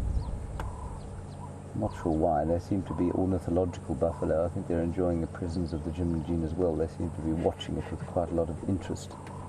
Perhaps you can imagine an old man's club of aging ornithologists. You see that one over there, old chap? Yes, I do, but my eyes not quite what they used to be. What do you think it is? It looks like an African harrier hawk. Yes, I agree. Pink head? Yes, breeding season. And then they'll probably sit down again in the mud. Sorry, excuse me, I think the sun's getting to my head.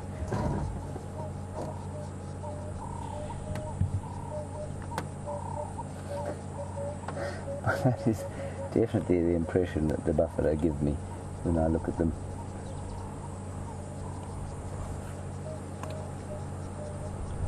Just enjoy the sighting of Gymnogene. We don't often get them standing so beautifully confidingly.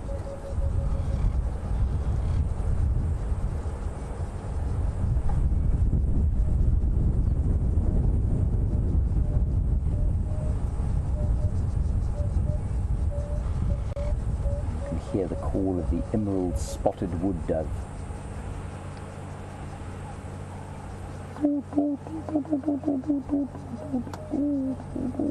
There's a starling behind the African harrier hawk, aka Gymnogene.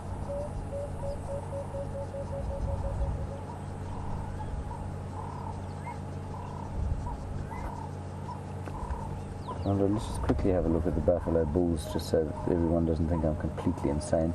There they are, and they've been sitting there watching the Gymnogene since he sat down. Alright, you can go back to the bird now.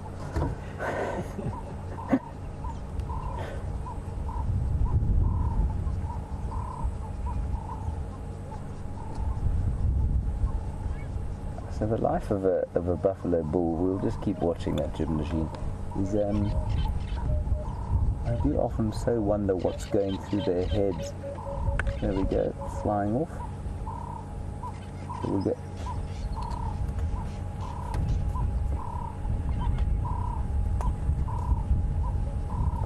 And as we pull out from the gymnasium, so the buffalo have sat down, and that's definitely what they were doing. They were watching the bird. Some light entertainment for their days of retirement. One of the birds we do see at dams, and indeed we saw probably 20 of them today, Savannah in Georgia, or Georgia in Savannah, I think it's the other way around. You want to know if we get woolly-necked storks here? Absolutely we do, especially this time of year. There have been quite a lot at Buffelshoek Dam of late. Right, let's go a little bit closer. That is a pathetic little piece of mud that poor buffalo is trying to cover himself in. There'll be a little bit of couth, but not a huge amount. We'll just roll gently forward.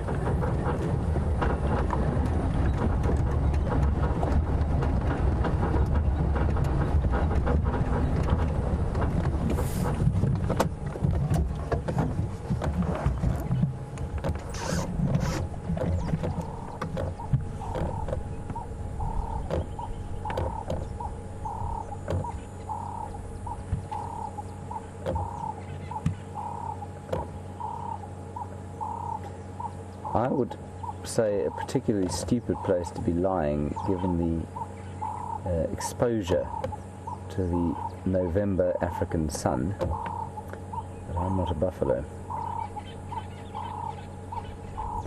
And that black skin must get extremely hot.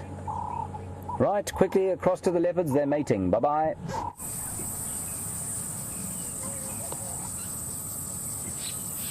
And Karula is doing her dance again. Some very soft growling. And Tingana is less than impressed, but she's going to lie down. Okay, well, that was fairly unexpected. They're clearly getting to the end of their mating session. Both of them are a little bit exhausted. She's quite half-hearted in her efforts of seduction. Definitely not as serious as she was when we saw them this morning.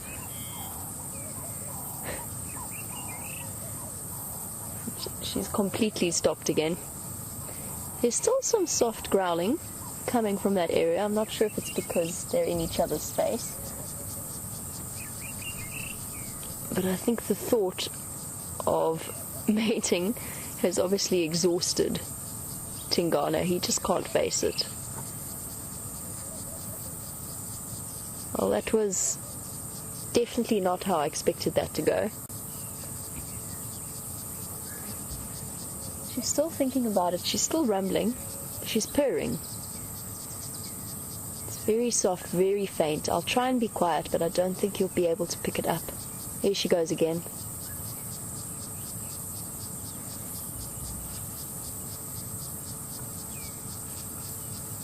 You have to hand it to her. Must be difficult to muster up the enthusiasm, but she is trying.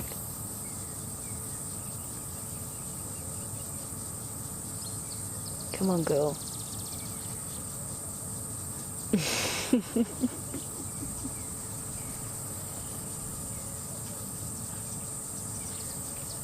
She's still purring. She still might initiate. It's a very, very low sound. I can barely hear it. But she's purring just like your house cats at home might do.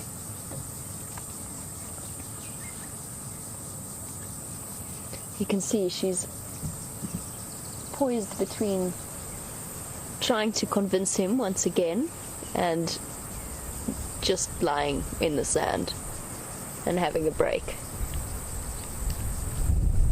And Tingana's lying there looking a little bit like he swallowed a beach ball, or at the very least a balloon. You can understand his reluctance.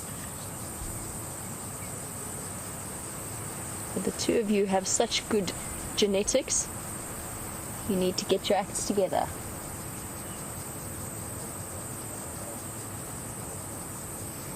I think she's relaxed again. She's stopped purring. She turned her head away. The situation didn't play out quite as expected, but I do think we're coming to the end of this. This is probably our last opportunity to have a chance to see this. And all of the factors have played out so well. We got so lucky. If that buffalo wasn't dead in the drainage line just a couple of 100 meters up away from us, then there's a good chance that these two would have moved away. And the way that the soil is at the moment, it would have been so difficult to track them. So we really have been lucky in terms of what we've been able to see. And we must just enjoy this last morning, because I think that quite possibly by this afternoon, or definitely by tonight, these two will be finished with their shenanigans and go off in their separate ways. Because of course leopards are solitary creatures, and Tingana has got lots of territorial marking to go and catch up on, and Karula most likely will return back onto either Juma or Buffle's hook. I'm still keeping an eye on her, because every now and again I hear a purr. It's that preceding moment to the mating, but I don't think she's going to try anymore. She's quite thoroughly turned her back on him, having been snubbed. She's now turned her head away completely.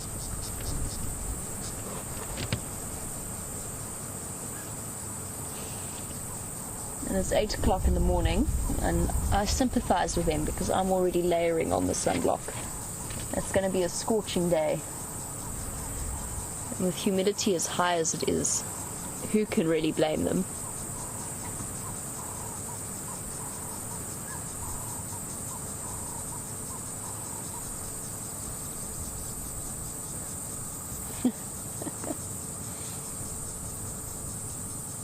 One thing that leopards do not do, especially towards the end, their body language doesn't convey an enormous sense of affection. And I don't think it's with any regret that these pairings come to an end.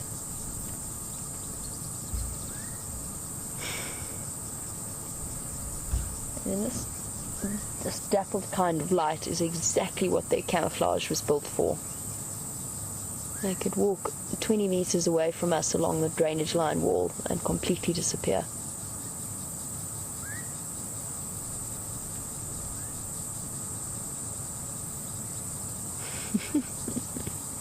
It was a good effort, Karula, but it was a little bit half-hearted, a little bit unenthusiastic.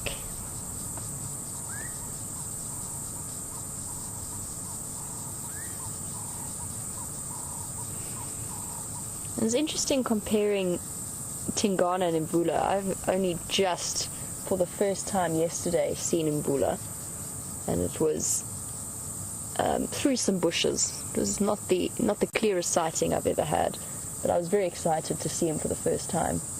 But Tingana is definitely, he's enormous. And we're sitting watching these two, and we've got them lying next to each other, and you can see how distinct that size difference is. And not only is he enormous, but he's definitely gorged himself far more than she has. She's full, she's round-bellied, but not looking quite like Tingana's looking. And I don't know whether that's because her mind was on other things, or whether he was being a little bit protective over the carcass and not letting her too close. I don't think so, though. Generally, mating leopards, or leopards that are very familiar with each other, will quite happily sit and share food, especially a meal as large as a dead buffalo.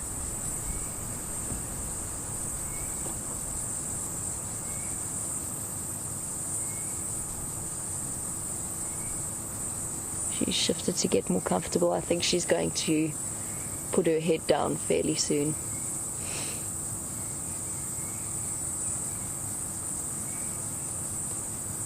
Yeah, still shifting around with that scruffy back of her neck.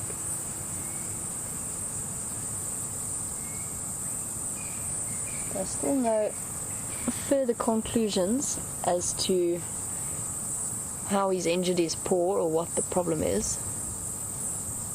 Let's see if that's a leaf. It's a leaf that I'm seeing. Oops. Yeah, it is a leaf. It doesn't look hugely swollen. It doesn't look any bigger than the other one. Not at the joints.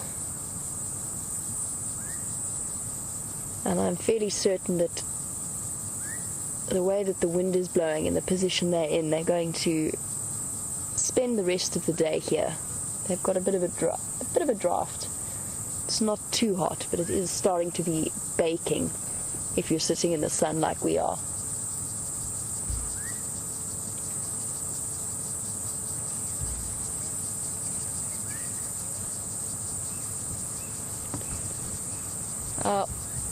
I will call your attention back to us as soon as something else happens.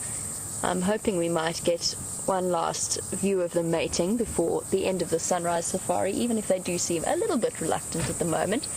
But for now, let's head back across to James, who is exploring out and about, and I will catch up with you in just a few moments. So we have left those beefaloes to themselves, mainly because to sit there and film them was becoming deeply unpleasant as we were sitting in the sun. Very, very hot it is. So we're just going to pop around here and probably head towards the Djuma Dam and see if those elephants aren't making their way there. I've no doubt that you would have told us if they were there, but they might be on their way there. It is certainly that relieving breeze and bank of clouds that came up from the east has ceased its march over the sky and retreated under the blaze of this November sun. The other thing to do, of course, on a hot day like this is to find something in the way of fruits to eat. And I was just thinking to myself, actually, what Chris Rose has just asked, woodland kingfishers, where are they? There was a report of one at the Djuma Dam Cam the other day. I'm suspicious of this report because I haven't heard one and I certainly haven't seen one. And maybe it was just a very blue version of a brown-hooded kingfisher. But I haven't seen a woodland kingfisher yet, Chris Rogue. I've been looking carefully. Obviously, when they start to call, we'll know that they're around. And I think it's pretty late that they're not here. So I think it's really quite interesting.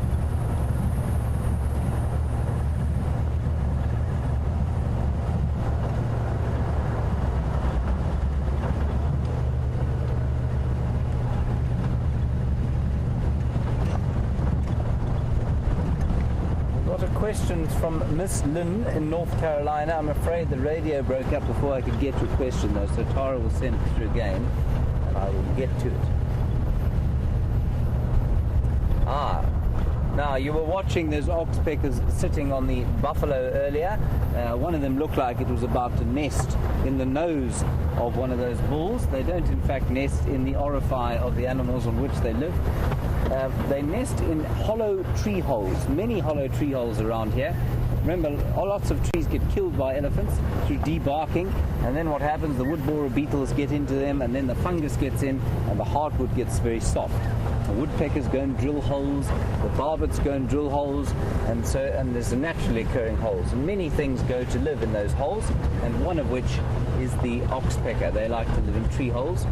And what they do, Miss Lynn, is that they take a lot of hair from the animals on which they eat, from which they take ticks, and they go and line the nest with that hair, and they lay their eggs on the hair, and the chicks then have a very comfortable introduction to the world, unlike many of the raptors, which have to hang on to very uncomfortable thorny sticks as soon as they are born.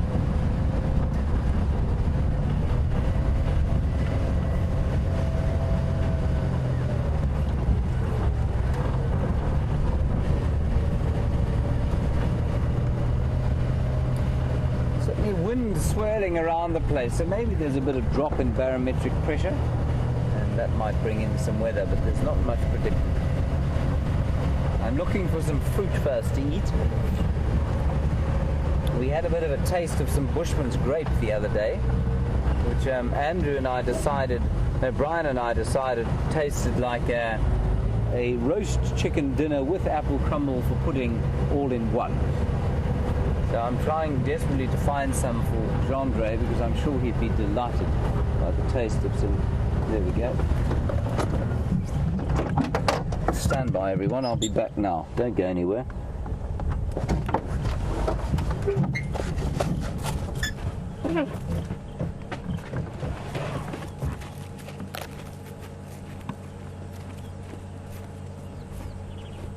Oh. No, that's a very scatty one, Jean-Ray. I'm not going to give you that. No, this particular tree has already probably handed its fruits to the birds. Tiny little red, looks like a little red sort of raisin.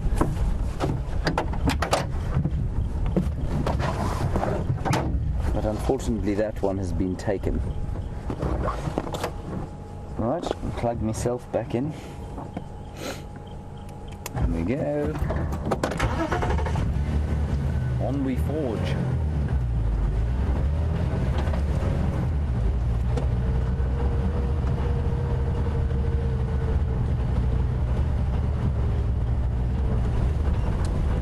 Other fruits that are going to come out, but mainly only next year, are the marulas, of course, the white berries and the white berry bushes. The worry bushes will also make nice little red fruits to eat, but it's all for very limited periods, you know. So fruit eating out here, and in fact it's quite interesting. You know, we had a question yesterday about diabetes and whether animals get it, and I said no, they don't, because they don't have lifestyle diseases like us. And another interesting thing is that the fruit out here, I think, is as natural as you can get it. So a lot of the fruit that we buy in the stores has been selectively bred, if not genetically modified, to produce as much sugar as possible. Now the fruits out here tend to be not nearly as sweet as you would buy commercially available fruit, and that's because naturally fruits don't have as much sugar in them as our fruits. And the other thing is that they came in such limited quantities. So for, say, the month of February around this particular area, the people of prehistory would have gorged themselves on marula fruits, but for the rest of the year, no sugar in the diet. So I think it's quite interesting. Now, of course, with the way that we live, we have sugar in our diet all the time, and we have lots of fruits in our diet all the time, and often very sweet ones. And that just wasn't the case for pre-humans of this area, in fact, in any area of the world. Oh dear, our way has been blocked by an elephant. We'll have to go around. We'll have to wait for Scott Dyson's return. His giant muscles, he'll be able to move that tree, I'm sure. Maybe not even he. Well, Jean-Andre, with your calves, you might be able to kick that tree out of the way.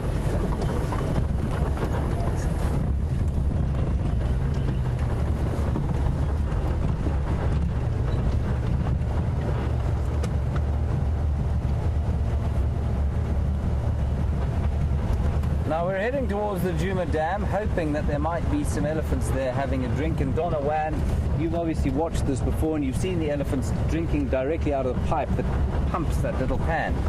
And you say, do I think it's possible that they can smell it's cleaner? Yes, I'm sure they can smell it's cleaner in the same way that you and I could. They've definitely got more sensitive noses than we do. But if you go and stick your nose next to dirty water versus clean water, you can absolutely smell the difference. So I'm sure that has something to do with it. I'm also sure that the taste of it has something to do with it. The stuff straight out of the pipe will taste a lot better than the stuff that's had buffalo going to the loo in it. Here they are. Can you believe it? Well, that ain't no elephant cow. That is a substantial bull. And he's going to have a drink. Good news. That's a big boy, that. A big fella.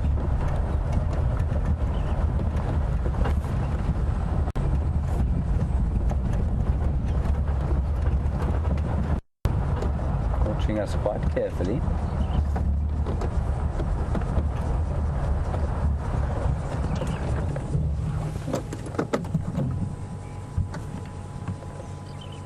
He's just being ornery now. There's absolutely no need for him to turn and face us like that.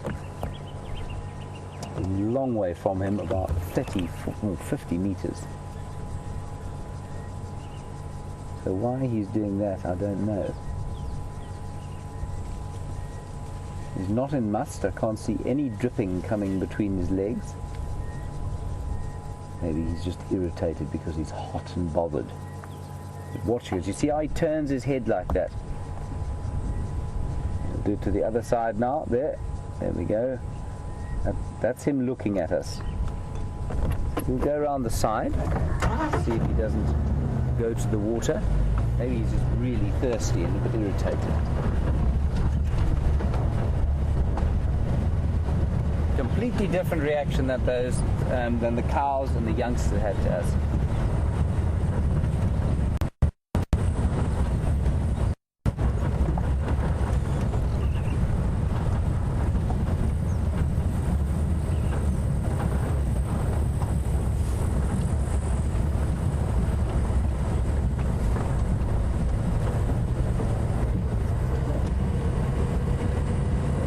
So we're hopefully going to go and watch that elephant having a drink at the waterhole. And as many of you will know, elephants have 6 sets of molars in their lives, and when the last one goes, they starve to death generally. And Maggie in Western Australia, you want to know how that mechanism works. How do they lose their teeth? Much like, I suppose like you've said, like the sharks, the teeth grow from the back of the mouth, and they grow into the front of the jaw, and then as they grind down, they kind of fall out, if you like. Well, they don't fall out. They're eventually pushed out from behind, but they normally have ground down by the time they're pushed out. And they've only got 2. They've got 6 sets of molars, but they've actually only got 2, or one working molar in each part of the jaw at any one time.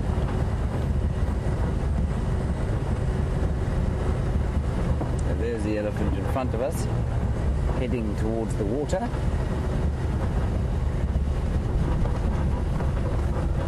He's watching us. He doesn't like the groaning and grunting that Wendy makes when she goes over 1 or 2 little bumps.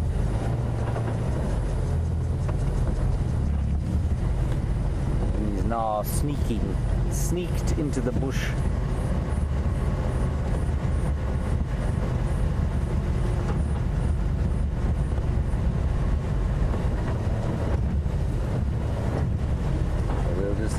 Gently make our way forward, and I'll pull off the road here. There he is.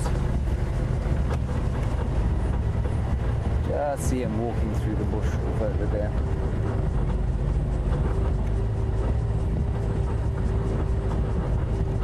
He's smelling us. Is not particularly happy to have us with him. I think he's just going to have to suffer it though, because I don't see anything that is threatening to him.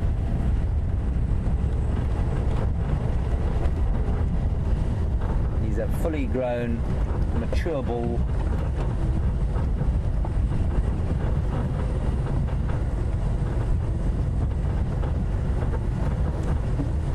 We'll just try and get to a position where we can watch him come out of the bush and perhaps have a drink.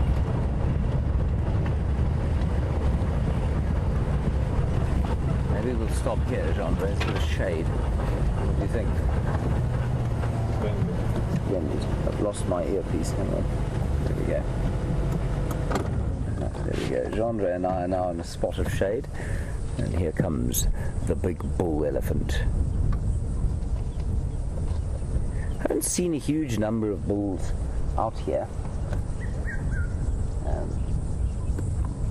Often just herds, and then every so often, I mean, we had, there's another one right there.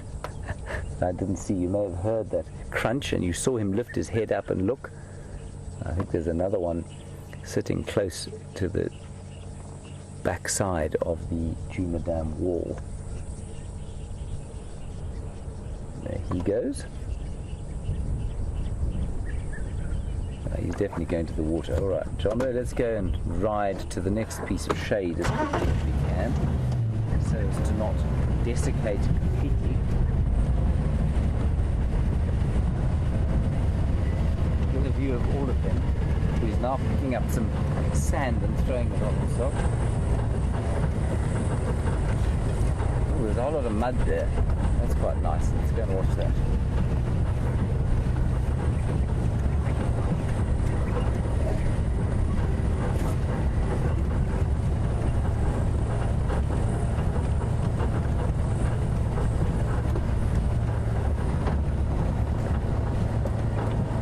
that any good to you, or do you want to get a little bit closer?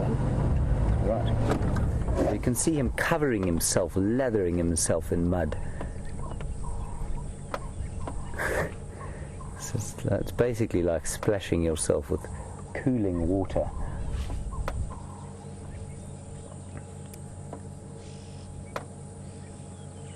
I think that was a little bonus for him before he goes off to have his drink.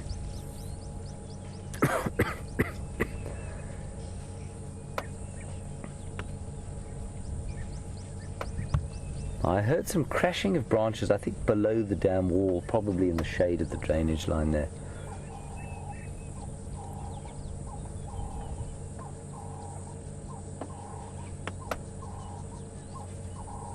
There it goes. Okay, let's move a little bit to the side.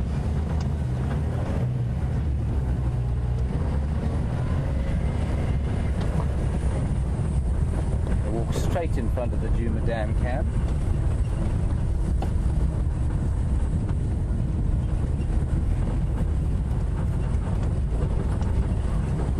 Hold on everyone, a couple of bumps.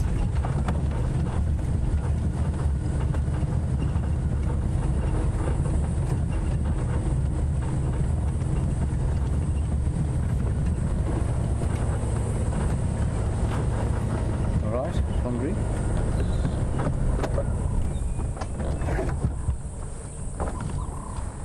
Here he comes, ponderously up towards the water. The only water now, certainly the only clean water for many miles. Ooh, and there's a lizard there. You see the big water lizard? Right in front of the pan, just where the inlet is. There we go. A water monitor who's about to come up against, I think, something he won't tally with. There you can see them both. Reptile and mammal.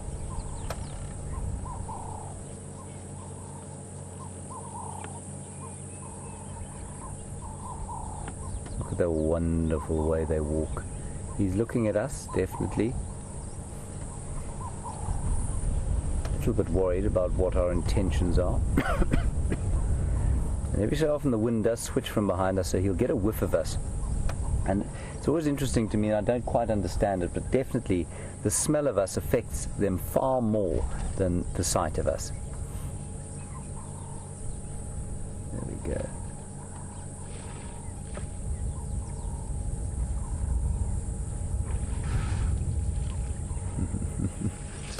And elephants are very adept and enthusiastic swimmers when they have enough water to do that in.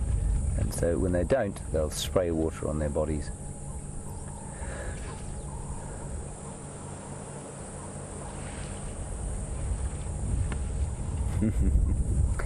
And as Ellies has said, and for those who don't know, these elephants do tend to dig the pipes up that feed these little pans. And Ellies, you're right. I think the person who does the maintenance of the pipes, a fellow called Jim Reeves, believe it or not, that's his first name, Jim Reeves Corsa. He's a Shangaan fellow named Jim Reeves, and he's the guy who does the pipe repair maintenance, and he does shake his head when asked about his opinion on elephants. That's wonderful. So he can drink this. Often elephants choose not to drink this kind of water, but he'll certainly be able to drink it. And I think it's quite interesting that he's spraying his ears, which will then further cool the blood that's going to his brain.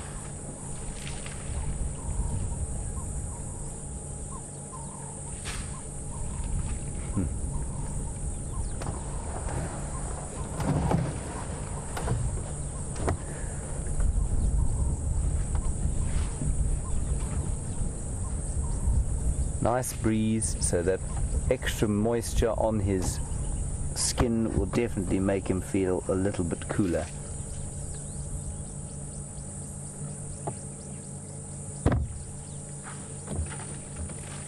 But I think it's going to be, like I said earlier, a scorching day.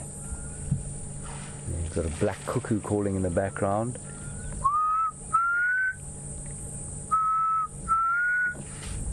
Otherwise the birds have gone into the deep shade.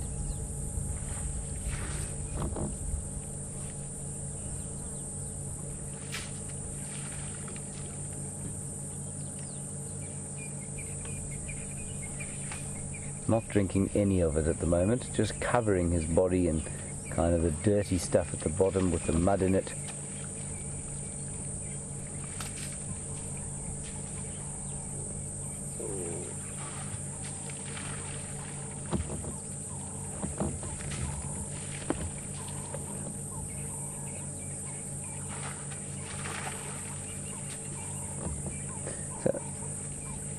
So our zoomies, Siberia Zoomy and Teresa, I think you have spotted another elephant just down below the dam wall, if I'm not mistaken, and you say he's heading towards Mvubu Road, which is the road just behind where that elephant is sitting, and maybe heading towards this water as well. So thank you for that update. Just a quick one for you. While we're orientated here with the pan and that elephant, if you ever see an animal coming past here and you're watching the Djuma Dam cam, to the left of your screen now is due north, to the right is due south, straight over that elephant's back. Okay, if you can get an idea of this picture, straight over that elephant's back is east, which makes straight over the back of your screen west. So that elephant is now, test yourselves everybody, guess which direction he's going.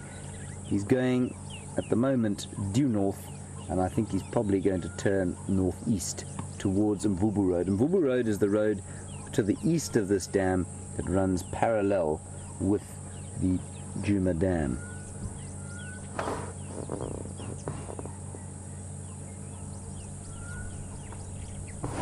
Right, I think we will let that elephant melt into the drainage line. I think he's going to go and find some marvelous shade to sit in. And we're going to hand you back to Jamie. Before we do that, a big thank you to all of you for your contributions and comments for the morning. It's been a very hot, kind of soporific, but a fascinating time with the elephants. Thank you, Jean-Dre. There is Jean-Dre and his enormous calves. We'll take them, try and get Wendy to take them back to camp. Thank you to Tara and Jerry, and we'll hand you back to Jamie and VM now for the last little bit. Stay safe and happy wherever you are. Sleep well if you're in the Americas, and we'll see you later today at 4 o'clock. Bye-bye.